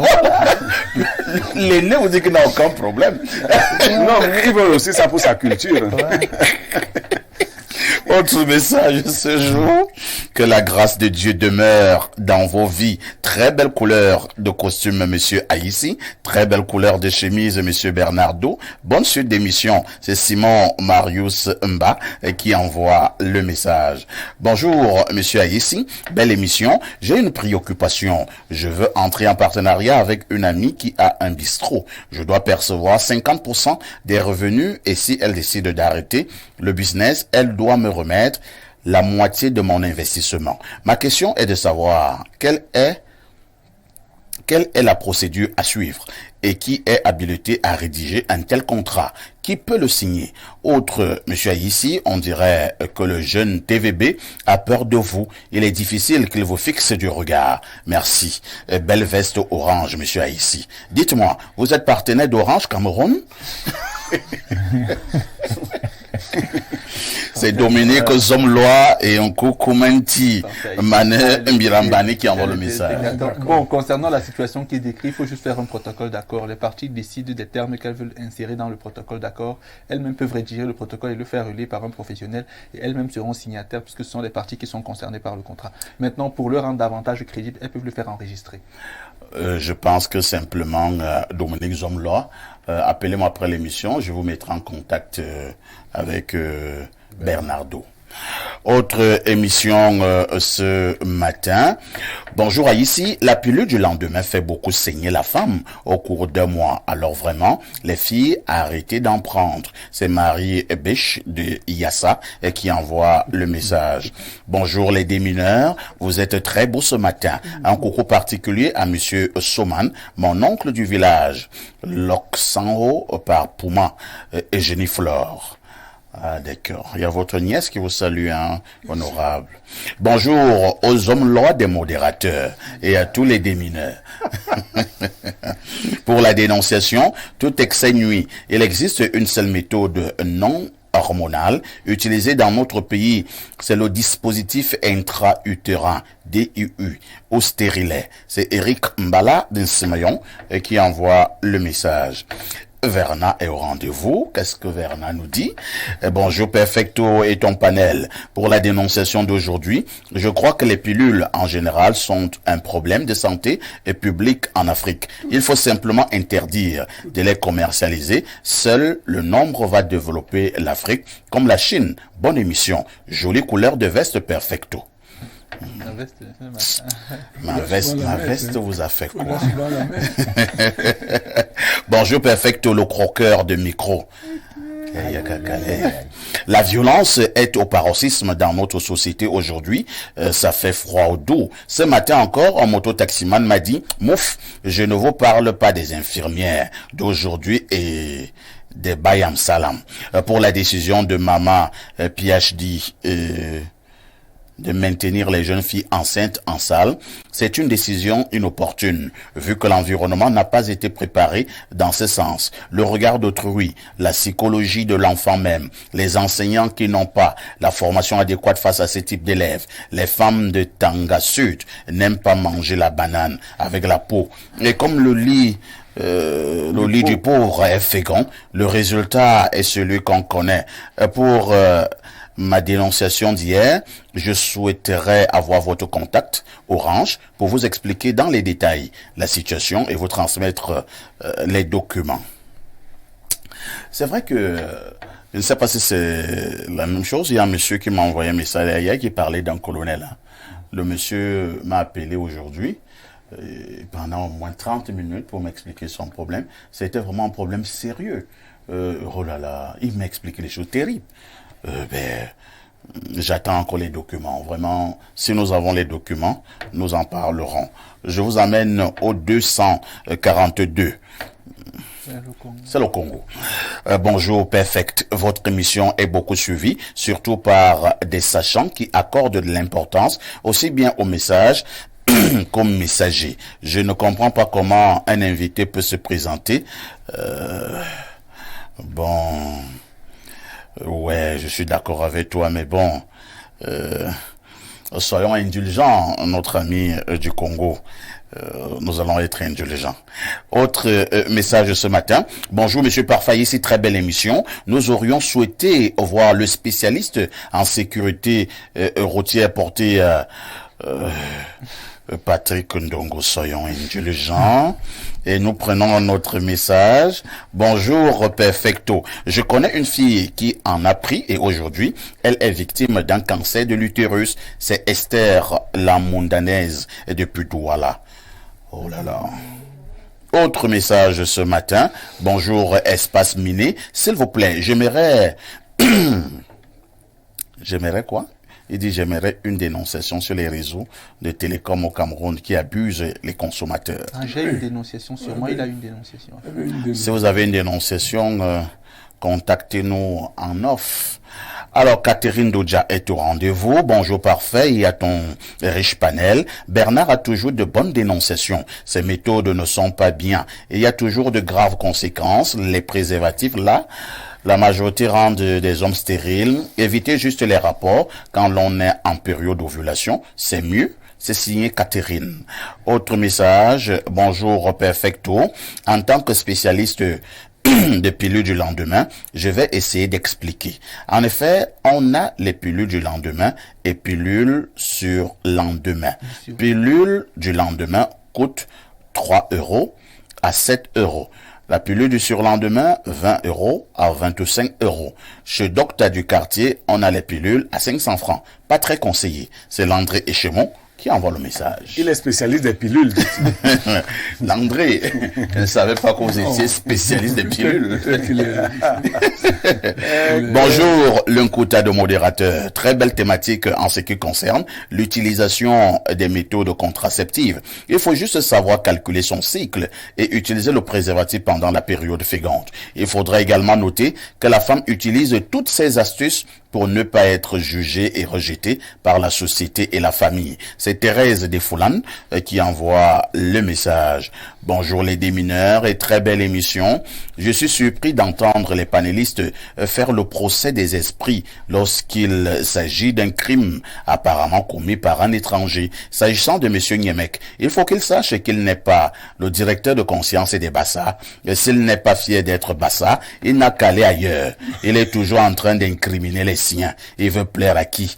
Qu'est-ce que l'identité ethnique de la ministre vient chercher dans ces débats? Pourquoi remettre en cause le niveau de culture des Rigobert-Song? À force de trop parler, on devient impertinent. Josari depuis la cité des palmiers à Douala. Je suis Bassa et je vais le demeurer qu'il va s'y habituer. Et je lui dis que chez nous, nous vivons longtemps. Donc il me verra pendant très longtemps. Voilà, d'accord. Voilà. Josari. Bonjour le plateau. La pilule du lendemain coûte 3150 francs en pharmacie. Cela fait aujourd'hui 7 ans que je me suis fait implanter un stérilet sans prise de poids. Il ne suffit pas de faire pour prendre du poids. Autre message ce jour. Bonjour à tous sur le plateau. Grand frère Basson, tu as raison, mais sans cette pilule, c'est que j'ai déjà plus de 100 enfants avec beaucoup de mères. Parce que moi, je n'aime pas le plastique là. S'il vous plaît, bien vouloir dire à votre nouvelle invitée sur le plateau que bien, soyons indulgents. Autre message ce jour. Bonjour El Perfecto. Et aux invités, le plateau d'aujourd'hui, je suis mort de rire. Trop d'humour. Merci au tonton Bernardo pour la dénonciation. C'est Loric depuis Foulane. Loric n'était pas en direct hier, mais j'ai lu un message après l'émission. Il a demandé à sa grande sœur de nous envoyer un message hier parce qu'il était à l'école. Donc même comme quand il est absent, il veut toujours savoir que il m'a laissé un message très tard hier sur Twitter. Il a écrit un poème hier. Malheureusement, j'ai vu le message de sa grande sœur bien après. On lit 2 ou 3 derniers. Bonjour Perfecto à tout ton panel. Toutes ces choses arrivent souvent à cause de vous les hommes. Quand la femme te dit qu'elle est en période féconde, tu lui dis que tu vas prendre la pilule après. Même Bernardo qui vient dénoncer aujourd'hui là, je suis sûr qu'il a déjà dit ça à une femme. S'il ne sait qu'il ne sera pas un bon boc. Est-ce qu'on mange la banane avec la peau? Ça fait réfléchir. Vraiment. Et voilà pourquoi. Permets que je réponde. À la vérité, je suis de ceux qui n'aiment pas le préservatif. Ah, voilà. Vous n'aimez pas manger la banane avec la peau. Je ne sais pas si c'est un problème de peau, mais c'est une question de ressenti. Je n'aime pas le préservatif. Ça, c'est établi. Sauf que... Vous aimez le corps après. Il ne m'est jamais arrivé de proposer à une dame de prendre la pilule après. C'est ça également, il faut le dire. Ça fait réfléchir et voilà pourquoi certaines femmes sont obligées de faire recours aux méthodes de contraception. Moi, en tout cas, je mange la banane avec la peau, avec mon mari, quand c'est nécessaire pour éviter de consommer ces pilules. C'est pancras de guidère. Une fidèle. Bonjour, parfait, et à ton panel. Pour l'affaire d'Akonolinga, généralement, un suspect qui passe aussi facilement aux aveux n'est généralement pas le vrai coupable. Une étude l'a prouvé, Rémi. Je pense que vous voulez pas l'affaire de Nangay Bogo. Bon, ce que vous dites n'est pas faux, mais il faut aussi se dire que il y a des tueurs, il tue et lui-même va au commissariat. On a aussi vu ça. Il tue sa femme, ou bien c'est pas moi, il va au commissariat et dit je viens de tuer ma femme. Non, d'ailleurs même, c'est ça la situation ou le comportement du criminel. Voilà. Une fois qu'il a vraiment achevé son œuvre, un vrai criminel se dénonce. Ouais. Il n'a pas besoin de fuir. Il ne fuit même pas. Bonjour le plateau. S'agissant du prix de la pilule, il faut déjà savoir qu'il existe plusieurs types. La plus moins chère coûte 3500 francs en pharmacie. Exemple, Norlevo, Donald Ngonji de Nyom. Norvelo. Lui, il a écrit... Comment vous connaissez le nom? Moi, je connais le nom. C'est Norvelo. Lui, il a écrit Norlevo. Norvelo. Donc, c'est Norvelo. Vous connaissez même les marques? Oui. Les marques des pilules. Vous êtes prescripteur. J'ai entendu quelqu'un dire qu'il était spécialiste. Je crois que le vrai spécialiste est ici. Je prends encore un autre verre d'eau. De lundi à vendredi, 10h, 11h52, vous avez rendez-vous avec les démineurs. Ce matin, nous vous le disions en ouverture, nous parlerons de ces nombreux nids de poules que l'on retrouve maintenant un peu partout au niveau de nos grandes villes. Comment expliquer cette forte présence des nids de poules au niveau de nos grandes agglomérations? Et que fait l'ordre gouvernant face à cette situation? Je vais commencer par notre expert en prévention et sécurité routière ce matin. Alors, ça peut paraître banal, mais moi je pose quand même cette question. C'est quoi un nid de poule sur une route? C'est quoi un nid de poule, monsieur Parfait, ici? Comment est-ce qu'il prend naissance? Un nid de poule est une incongruité de l'asphalte. À quoi est-ce qu'il est dû? Il est dû soit à un accident de la route. Il faut savoir, lorsqu'il y a un accident de la route, lorsqu'il y a percussion entre deux voitures, ça peut faire en sorte que l'asphalte soit creusé. Ça peut être dû aux intempéries. Ça peut être dû par la municipalité elle-même. Par exemple, du fait que il y a un tuyau, une canalisation qui soit crevée sur la route. On voit souvent les gens de la CDE ou bien de l'eau qui viennent, qui creusent le trou, tout à fait, qui colmatent Il y a un exemple pas loin ici à Montépognas, non loin de l'ancien abattoir. On creuse un trou, on colmate et après, on ne le referme pas complètement. Donc, c'est ça un nid de poule. Mais généralement, un nid de poule, c'est un tout petit trou. Mais lorsqu'il devient déjà très grand, je ne sais pas si on peut encore appeler ça un nid de poule. Un nid de poule, il est un peu plus petit. Oui. Mais lorsqu'il devient plus grand, il faut chercher une autre appellation. Peut-être un nid d'éléphant. Ça serait ça. Une autre préoccupation, ces nombreux nids de poules au niveau justement de nos axes routiers. Est-ce qu'ils peuvent avoir des mauvais effets sur le quotidien des usagers? Les conséquences des nids de poules. Alors, quelles peuvent être les conséquences liées à la présence des nids de poules?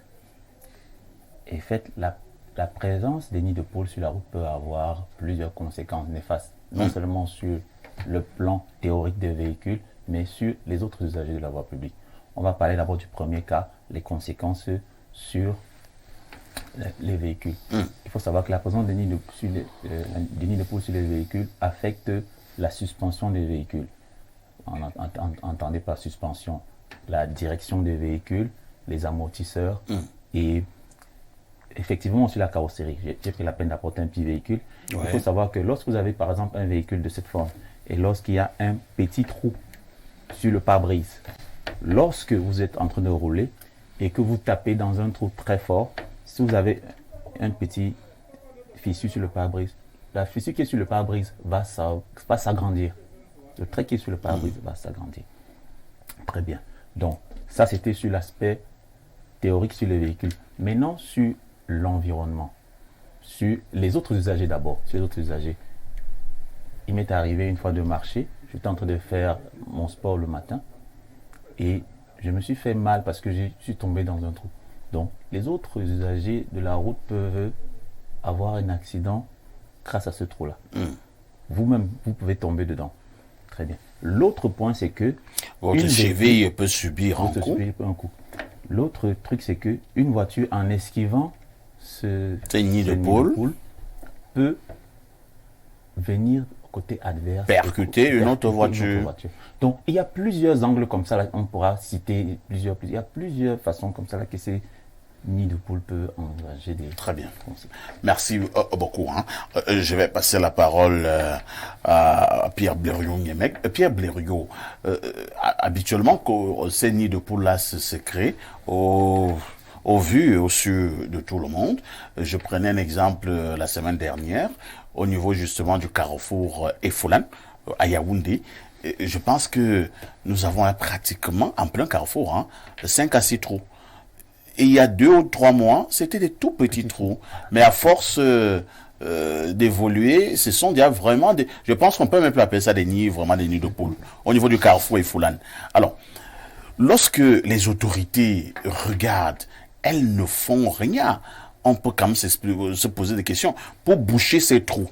Ces trous, par exemple, au niveau du carrefour Efoulan, est-ce qu'il faut aussi des milliards? Bon, déjà, il faut dire que le langage qui est utilisé n'est pas approprié. On ne peut pas prendre une réalité des pays développés et l'appliquer à notre réalité. Non. Les nids de poules ont une définition. Et pourquoi cette définition? C'est parce que ailleurs, dans la nuit, par exemple en France, à Paris, normalement, précisément, à une certaine heure de la nuit, un service passe pour fermer les nids de poules. C'est de tout petits trous qui se font sur les routes. Quelques-uns même sont invisibles à l'œil nu. Mais vous voyez, les autres, ils veillent à cela. Ils se disent que les routes doivent être bien entretenues. Enlevons donc le mot nid de poule quand on parle du Cameroun. Le langage n'est pas approprié. Chez nous, ce sont des fossés. Les trous, les fossés, les bourbiers. C'est pas les nids de poule. Vous pouvez pas avoir une route comme celle de Montbois où toute la route est ouverte. Vous allez appeler quoi nid de poule? On voit la poule et on voit son volume. Là où elle peut se loger. Alors vous avez un truc qui peut recevoir un poulailler. Vous appelez... Non, donc le langage n'est pas approprié. Nous avons de grosses aspérités sur nos routes. Disons des gros trous. Bon, disons ça comme ça. Et c'est plus dangereux donc parce que les automobilistes sont obligés de faire des bifurcations. Ouais. Vous voyez souvent sur certains axes, les gens roulent totalement à sens inverse Ouais. pour essayer de protéger leur véhicule. Tout à fait. Essayer, ils ne peuvent même pas les protéger. Le spécialiste, l'expert vous parlait de ces fissures que nous voyons souvent sur nos pare-brises. Tout à fait. Moi-même, j'ai eu une fois à observer une petite fissure et j'ai pas compris. Maintenant, je viens d'apprendre. Après un certain temps, j'ai vu que la fissure avait déjà atteint le sommet de la pare-brise, du pare-brise. Alors, je comprends aujourd'hui que c'est la route du Cameroun qui m'a gâté mon pare-brise. Et moi, je dois payer les frais, l'assurance, la visite technique, des choses comme ça. Je dois payer les péages. Vous demandez ce que nos autorités font. Non, au Cameroun, on ne répare rien si ça ne doit pas rapporter de l'argent aux gens. Ah bon? Oui, c'est clair. Il faut qu'on budgétise cela. Est-ce que vous savez qu'il est même interdit aux citoyens de faire des réparations sur la route? Comment ça? Oui, c'est interdit. Si moi je décide, j'ai de l'argent, et comme je ne fais que parler du Carrefour et Foulane, je décide donc d'aller, comment dire ça, réparer qu'il n'y ait plus de trous au niveau du Carrefour et Foulane. On peut me poursuivre? Non, oui, vous êtes en infraction. Il y a des gens chargés de faire cela. Vous n'êtes pas chargé de le faire et vous ne devez pas le faire. Donc on m'interdit de poser un bel acte. Un acte citoyen patriotique. Mais je dis quand même que les Camerounais devraient se révolter et réparer leurs routes. C'est-à-dire on les répare de force.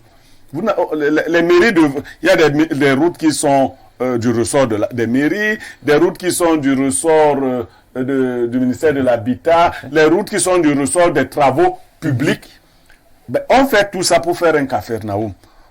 Déjà, il vous a parlé en termes techniques, détérioration de l'asphalte. Oui. C'est quoi l'asphalte? C'est bien cette couche-là. C'est que nous appelons vulgairement le goudron. Mais c'est très mal fait sur la plupart de nos routes. On fait comme si... Enfin, on ne fait pas pour que ce soit définitif. Il y a des axes quand vous non, supprimez... mais quand vous dites que ce n'est pas bien fait, non, c'est pas ça. Il faut dire que les routes sont faites, les routes sont bien faites, mais parfois c'est les quantités qui ne sont pas respectées. Alors c'est mal fait. Ça va, non, c'est mal fait. Non, attendez. Oui, laissez un peu l'expert nous dire, parce qu'il peut nous dire quelque chose. Oui. Je vais relever un fait. Ce n'est pas sur toutes les routes. Je vais prendre par exemple les routes du Kansik-Biémassi. Ouais. Là-bas, le dosage n'a pas été bien fait, par exemple. Vous défendez quelle cause? Là, c'est mal fait. Attendez, laissez-moi parler. J'ai dit les routes sont mal faites. Les routes sont mal faites, mais ce ne sont pas toutes les routes. Mais vous m'avez entendu dire toutes les routes sont mal faites. Il a dit la plupart. Non, ça veut dire qu'il faut attendre que toutes les routes soient mal faites pour qu'on dise que c'est mal fait. Non, laissez Donc les routes, maintenant je vais dire que toutes les routes sont mal faites. Vous voyez, elles sont mal faites parce que les budgets sont volés. Ils sont amenuisés. Finalement, la qualité du travail. Je dis, si vous les surprenez en train de travailler, il y a beaucoup de routes ici, surtout celles des voies annexes, parfois ici. On vous livre une route aujourd'hui et 2 mois après, alors, il y a même des axes qui semblent avoir dépassé les gens ici. C'est-à-dire que Mombo, par exemple, on a fait cette route combien de fois? On n'a pas l'expertise, non, les choses sont mal faites comme ça. Et vous avez seulement parlé peut-être de nos pare-brises, mais la gestion de nos pneus, les pneus qui ne sont déjà pas de comment on appelle les amortisseurs, les bras, les gardages, la direction, les jantes, tout cela. C'est un pandémonium, c'est le mot. Merci beaucoup Pierre Blériot. Honorable Soman, vous, lorsque vous étiez quand même à l'Assemblée nationale, ce genre de problème vous intéressait aussi?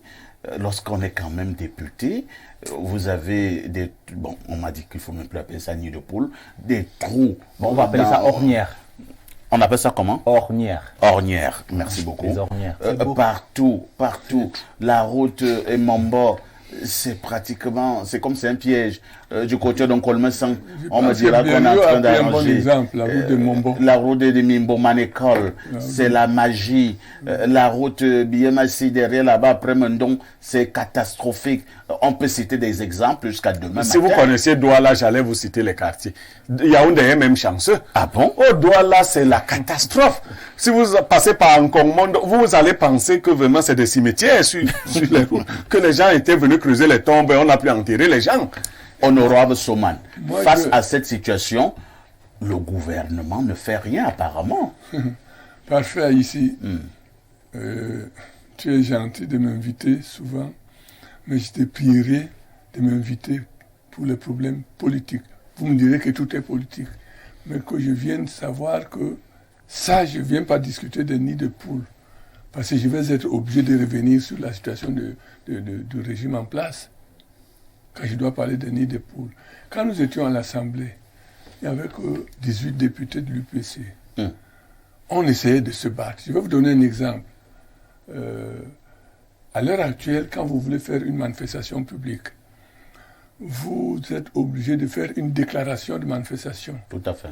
Mais les sous-préfets ont transformé cela en autorisation de manifestation. Oui, mais quand nous étions à l'Assemblée, on s'est battu pour qu'on ne déclare pas la manifestation, qu'on dise seulement que le parti politique ou l'individu qui veut faire une manifestation, il fait la manifestation. Bon, moi j'ai fait ma manifestation, je n'ai pas de problème. Mais il ne faut pas qu'il fasse une déclaration. Sinon, ça risque de devenir une autorisation. Et ça l'est devenu. Nous étions 18 députés. Imaginons aujourd'hui où nous avons 70 députés, 100% de députés d'un seul parti politique.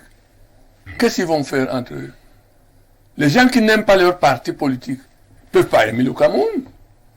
Si vous avez, vous tout seul, vous avez un parti politique qui a 100% des députés, des sénateurs, vous voulez mais ils vont parler un seul langage. Au Cameroun, un parti n'a pas 100% de sénateurs. Le RDPC a 100% de sénateurs. Non, ce n'est pas vrai. Mais posez-moi la question, je vous donne. Il y a un sénateur de l'UPC, de votre parti politique. J'entends alors. Voilà la provocation. Provocation comment?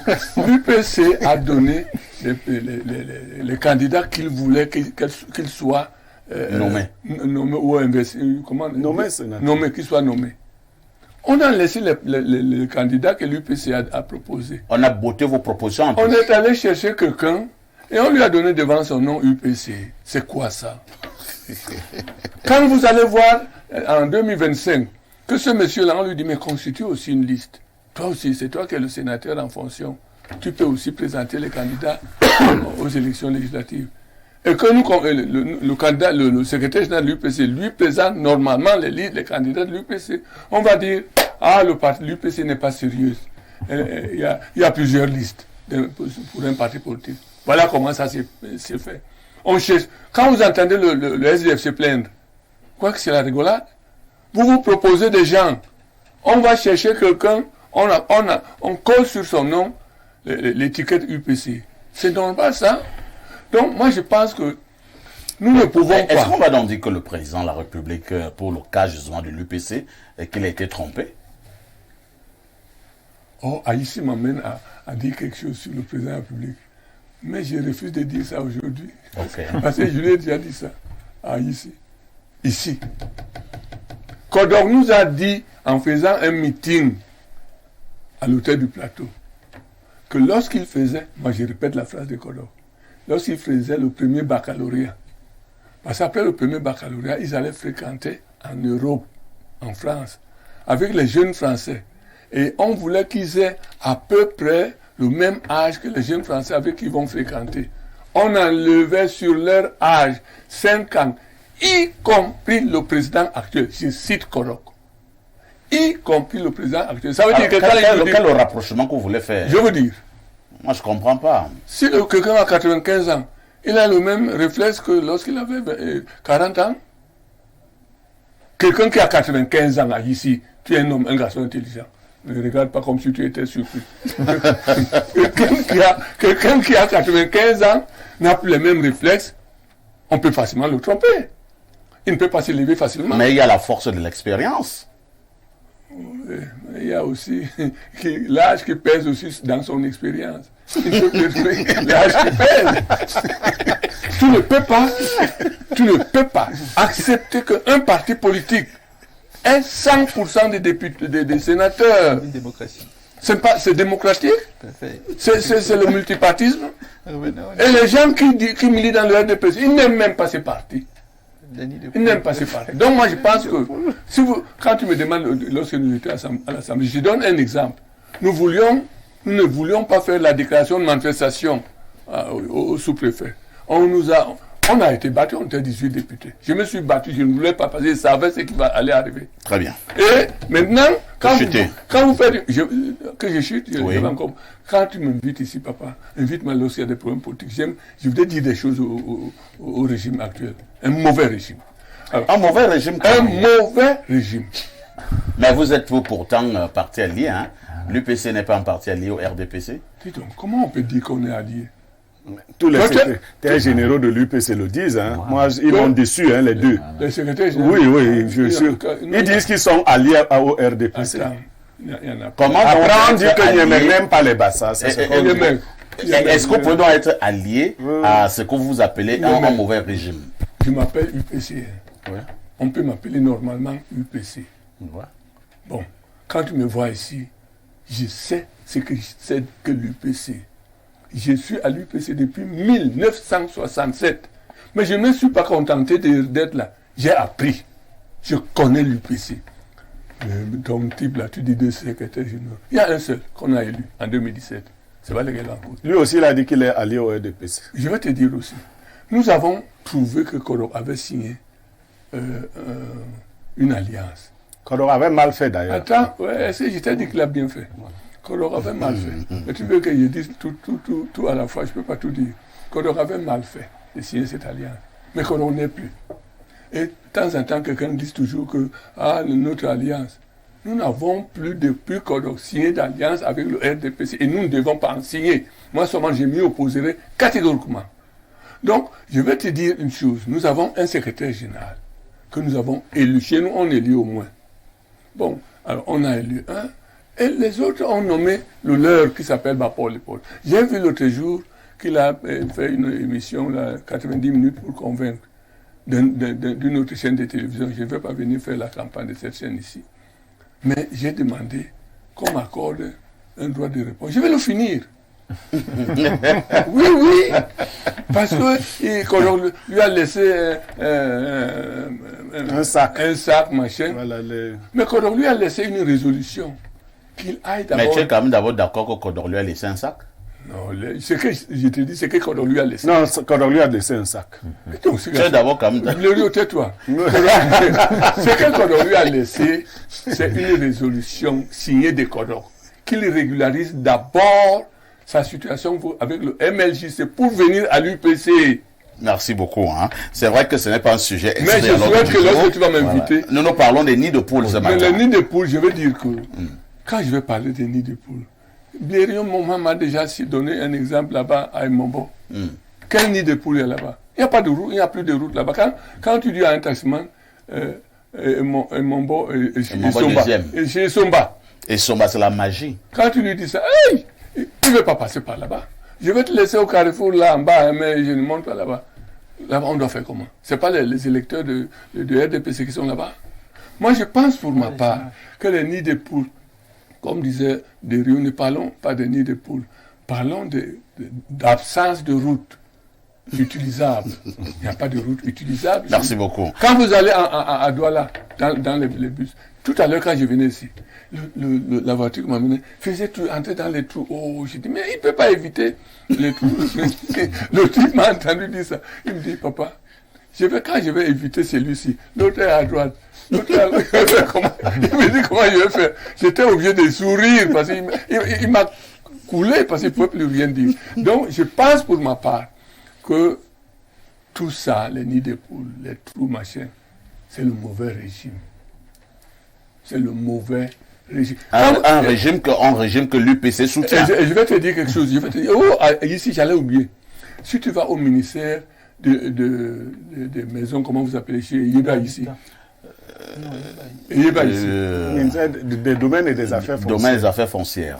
Ici, tu ne peux pas monter facilement sur les escaliers. Il n'y a pas de lumière. Il n'y a pas de lumière. Yéba ici, il tourne là-dessus. Il dit que le ministre. Rien du tout. Mais le ministre. Rien du tout. Non. On ne va pas dire sur un plateau comme il ne peut même pas mettre la lumière sur les escaliers. Il n'est pas électricien. Ah bon. Mais il y a un budget pour ça. Il faut passer à marcher.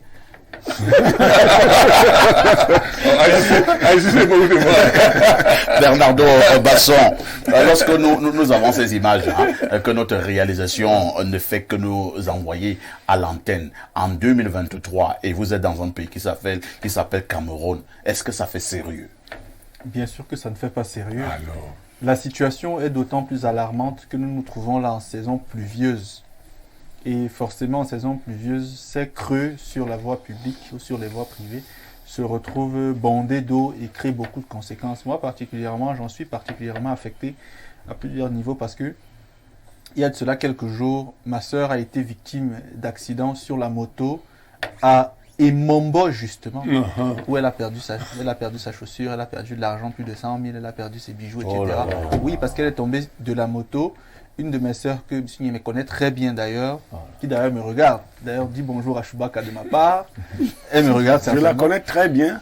Bon, vous la connaissez un tout petit peu, je préfère le dire. Dans la Bible, c'est connaître une femme, c'est avoir des rapports. Non, Qui donne un enfant. ça n'arrivera pas. Adam connut Ève. Qu'est-ce que tu en sais? Non, ça n'arrivera pas. Je voulais juste expliquer le verbe connaître dans la Bible. Adam connut Ève et ils eurent un enfant. Allez-y. Allez-y. Je la connais, mais pas très bien. Bon, il la connaît un tout petit peu, pas très bien. Donc je dis, alors, on m'informe de ce que à Emombo, il y a un ministre de la République, actuellement en fonction, qui est en train de construire 2 bâtiments de part et d'autre de cette voie endommagée-là. Vous voyez la méchanceté parfaite ici. Nos gouvernants, pour certains, sont méchants.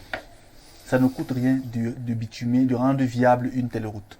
Mais dans un pays comme le nôtre, on est habitué à tout et à rien.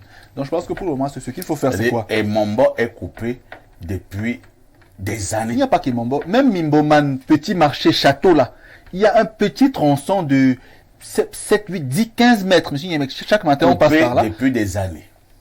Parfait, ici, le souci est que On Colomé s'est coupé depuis une trentaine ce d'années. qu'il faudrait faire aujourd'hui, c'est qu'il faudrait que les Camerounais de ces zones-là se lèvent un samedi matin, eux-mêmes, cotisent de l'argent, appellent les entrepreneurs, des gens qui ont des bétonnières et arrangent leur route. Et si un maire, un sous-préfet ou un préfet sort, c'est simple, on prend son nom, son patronyme, on laisse le prénom, le patronyme seulement, on va avec au village. Vous avez trouvé vos méthodes Oui, bizarres oui. là. On règle ça au village. Merci beaucoup. Lisons encore quelques messages. Bonjour le panel et bonjour à Blériot. Grande a été ma surprise lorsque, dans mes recherches pour ma culture, j'ai appris que dans les pays sérieux, la garantie pour une route construite est de 25 ans. Emmanuel Enco des SOS. Autre préoccupation. Bonjour à tous sur le plateau. Monsieur Niemek a raison. Au Cameroun, on ne peut plus parler de nid de poule, mais des cratères. C'est Kevin Laurent Dapi qui envoie le message. Sur les images, on dirait des espaces pour faire de la pisciculture. Autre message ce jour. Bonjour à tous sur le plateau. Il n'y a pas une ville actuellement au Cameroun qui est autant sinistrée en matière de voirie urbaine que Déa, la ville dite Lumière. C'est lamentable pour une communauté urbaine. Qu'avons-nous fait pour mériter une telle misère? Ils ont tout fait pour que l'UPC et son valeureux maire Yetembote, qui avait commencé à améliorer la situation de la ville, soient éliminés mafieusement. Il faut sauver la ville Lumière. Et c'est vrai que le maire Yetembote est régulièrement invité ici. Et le maire nous avait vraiment expliqué, il est tombé sous le coup de ces histoires de l'UPC. Un beau matin, on a dit qu'il ne pouvait plus se présenter. Or, il était très aimé d'aider à premier, le maire Yetembote. Et c'est comme ça que le maire a cessé de travailler. Autre message, bonjour le panel. Je voudrais savoir pourquoi l'expert en sécurité routière et de prévention manque tant d'arguments pour éclairer la lanterne des Camerounais. Les raisons sont multiples. Je vous remercie pour cette thématique car on peut évoquer la faute du gouvernement, l'action des usagers de la route qui affecte et détruit le patrimoine routier, les raisons naturelles, bref, les raisons sont multiples. Merci. Moi, c'est Cédric Fonkou, expert en sécurité routière. Et toi, tu viens donc alors contrer ton confrère. Non, c'est ça. L'honorable Soman demande que toi, tu nous as donc alors ajouté même quoi. Bonjour à vous, que le monsieur... On va regarder Yaoundé. Je vous ai dit qu'il faut être indulgent.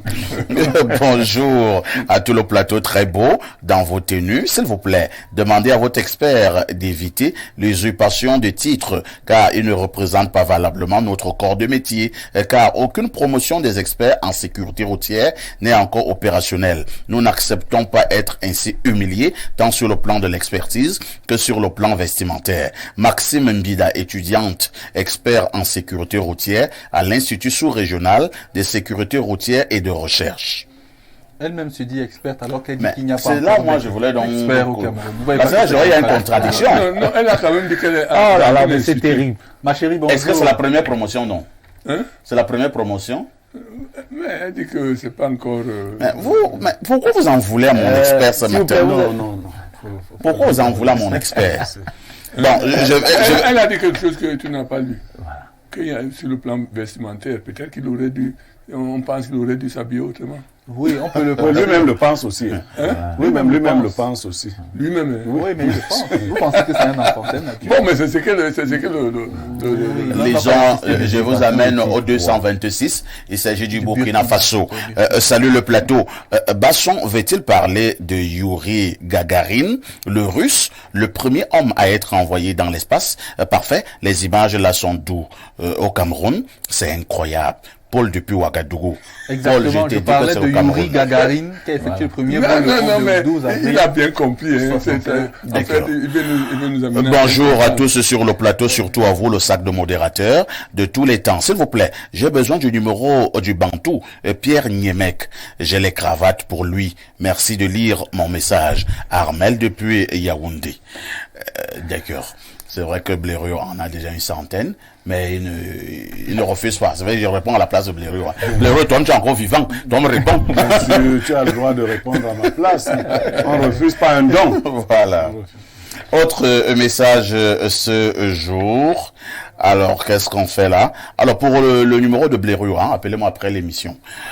Bonjour chers voisins, notre société est très mal organisée avec l'histoire des influenceuses. Là, vraiment, on est dépassé. Vous allez voir demain, elle aura un compte Facebook et nous demander de s'abonner, partager au je ne m'abonne jamais. C'est quelle histoire là? On dirait que Paul Biya ne gouverne pas ce pays. De toutes les façons, bonne nuit. Aboubakari Adamou de la ville de Garoua. Vous parlez même de quoi? Autre message ce matin.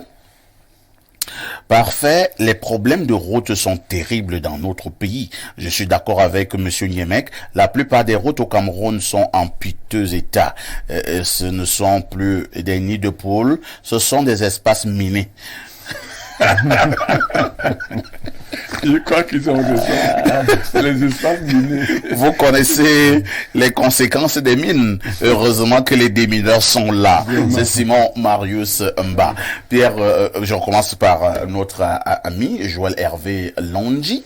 Alors, Joël Hervé Londji, que faut-il faire pour que nous recommencions à avoir des routes dignes de ce nom? Eh bien, Monsieur Parfait, ici, que faut-il faire pour avoir des routes dignes de ce nom? Il faut noter que il y a des routes qui ont été récemment goudronnées dans la zone de Biémassi. Je veux prendre l'itinéraire lycée de Biémassi, Carrefour Acacia. Ouais. On a un gros trou où il y a des déchetteries qui arrivent là. Ouais. Où c'est... Des excréments. Voilà, je ne voulais pas dire le mot. Oui, dites-le je comme voulais ça. utiliser l'euphémisme de la litole pour essayer d'adoucir les mots. Malheureusement, vous l'avez déjà dit. Heureusement. Heureusement, vous l'avez déjà dit. Bon. Parce qu'il aurait même pu utiliser un mot plus dur. Voilà. Même j'ai été fait. Il aurait pu dire les caca. Et ça sortait là pendant des années. Mais quand on arrive au carrefour... Monté-Jouvence.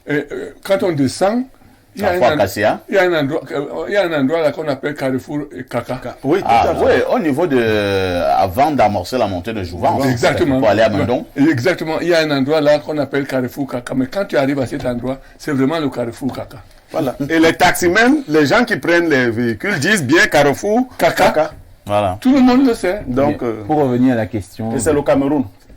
C'est le continent qui gagne. Ce qui devrait être fait par nos pouvoirs publics, notamment par la mairie, parce qu'il faut savoir qu'avec la décentralisation maintenant, ce n'est plus le ministre en charge des routes qui doit s'occuper de toutes les voiries. Avec la décentralisation, le transfert des pouvoirs, les collectivités territoriales décentralisées doivent prendre le relais. Donc, notamment les mairies. Est-ce que ce n'est justement pas cette affaire-là qui fait en sorte qu'il y ait justement ce flou? C'est-à-dire que on te dira que non, pour telle route, c'est le ministère de l'urbanisme, non, pour telle route, non, c'est la collectivité territoriale descendante, non, pour telle route, c'est le maire de la ville, non, pour telle route. Est-ce que les Camerounais ne veulent pas savoir qui fait quoi? Les Camerounais veulent seulement qu'il y ait des routes en bon état. Donc, je vais répondre à votre question. Pour ce qui doit être fait, donc, on est en train de parler de ces eaux usées qui sortent au milieu de la route. Ce qui devrait être fait d'abord. Ce ne sont pas des eaux usées, ce sont des excréments. Il faut le dire. Non, ce ne sont pas des eaux usées. Il y a les eaux usées, il y a les excréments. D'ailleurs, c'est ça. Donc, on vous a parlé d'un endroit à la montée, en allant à la montée Jouvence, à Yaoundé. Carrefour Caca. C'est connu. Et quand vous arrivez à cet endroit, vous comprenez pourquoi on appelle comme ça. Carrefour Caca. Voilà. Donc, et quand on arrête un taxi, on n'a pas honte de lui dire que je vais au Carrefour Caca. Sinon, l'autre accident ne sera pas là. Voilà. Donc, ce qui devrait être fait par les pouvoirs en place, c'est d'abord faire finir cette eau. Parce que généralement, je suis allé sur place, j'ai vu, j'ai même pris la peine d'acheter un seau. Je suis allé, j'ai essayé de puiser l'eau pour verser. Parce que généralement, dans cette conduite-là, il y a juste un FedEx ou bien un truc qui est venu boucher l'écoulement de l'eau normale, ce qui fait que cette eau-là va remonter parce qu'il y a des conduites dans cette eau-là. Donc il faudrait essayer d'aménager ces conduits. Il y a aussi les rigoles. Prenez l'exemple, lorsque vous êtes au Carrefour Bankolo pour Carrefour Golf, avant l'entrée de l'ambassade des États-Unis, devant la maison d'un grand monsieur, je ne vais pas citer son nom ici, il y a des rigoles là qui sont pleines à craquer. Vous savez, avant chaque début des saisons de pluie, on devait curer des rigoles. Lorsque les rigoles ne sont pas curées, il y aura un déferlement des eaux qui vont déborder des rigoles et qui vont se rabattre sur la route. Très bien. Merci, Pierre Blériot-Niamec. Au cas où les autorités compétentes n'étaient pas au courant que nos villes sont devenues finalement des gros pièges.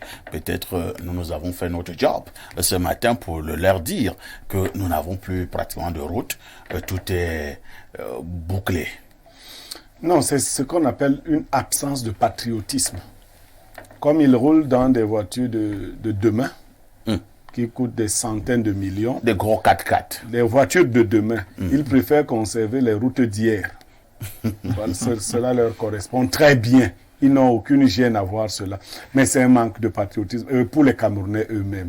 Nous n'aimons pas notre pays. Vous voyez, par exemple, en Vogada où je vivais, les gens laissent faire le garage avec les huiles de moteur et autres sur la chaussée. Et on vous dit que les maires et autres sont au courant de cela. C'est-à-dire, même là, lorsque c'est assez bien fait, on détruit quand même. Vous trouvez un jeune qui fait le garage sur la route et il vous dit « je me débrouille ». Non, nous n'aimons pas le payer. Le secteur des routes est dangereux. La route tue. Elle est dangereuse. Merci. La route tue, elle est dangereuse. Honorable Souman, même comme vous avez dit qu'il faut que je vous invite lorsque nous parlons beaucoup plus de politique. Mais moi, je pense que prenons politique également comme vous. Mais je trouve le mauvais état de route devrait vous intéresser aussi. Ah, ça m'intéresse. Vous allez diriger un pays où il n'y a pas de route? Ça m'intéresse énormément. Je vais vous dire quelque chose. Moi, je fais souvent l'axe lourd. Douala Yaoundé. Quand vous faites l'axe lourd Douala Yaoundé, le nombre d'accidents, de grosses voitures qui font des accidents sur l'axe lourd. À cause du mauvais état de la route. Le mauvais état de la route. Parce que le camion qui porte une lourde charge, quand elle entre dans le devant est entré sur le trou, bon, l'arrière n'a pas suivi. Allez, comme c'est l'arrière qui est chargé, elle entraîne donc, l'arrière entraîne le devant à une... Et le camion bascule. Le camion bascule. Si vous faites là, j'y revenais le week-end dernier, mais je n'ai pas compté le nombre plus de 5 ou 6 accidents comme ça. Donc, qu'est-ce que vous voulez? Je vais conclure en disant que ça, c'est le mauvais régime. Alors, quand on a un mauvais régime, qu'est-ce qu'il faut faire? Il faut le changer. C'est un mauvais régime. Moi, mauvais régime que l'UPC soutient. Je vais vous dire quelque chose. Mais vous, ici, des fois, tu es très intelligent, mais tu fais semblant. J'ai dit que l'UPC avait signé une alliance du temps des Kodor. Il n'en a pas signé une autre. Bon, c'est Soman qui vous dit ça. Il le dit ici très solennellement. On n'a jamais signé une autre alliance. Si Papo a signé quelque chose là-bas, libre à lui. Mais il faut que Balega lui aussi dise qu'il n'est pas allié de l'UPC. Il faut qu'il le dise. Il ne dit pas cela. Balega ne le dit pas. Tu sais qui était au Conseil constitutionnel la dernière fois? Non, moi c'est moi qui étais. Oui. C'est moi, et j'ai dit au président du Conseil constitutionnel, je parlais ici au nom de l'UPC et du secrétaire général. Personne ne peut me contester, parce que je connais. C'est compris. Hein? Je connais. Donc je pense pour ma part que le régime actuel, les gens qui sont responsables de ces problèmes... On a compris. On a compris. Surtout toi, tu as compris, mais tu sais, tu n'es pas compris. Et je vous annonce que nous sommes à la fin de ce programme.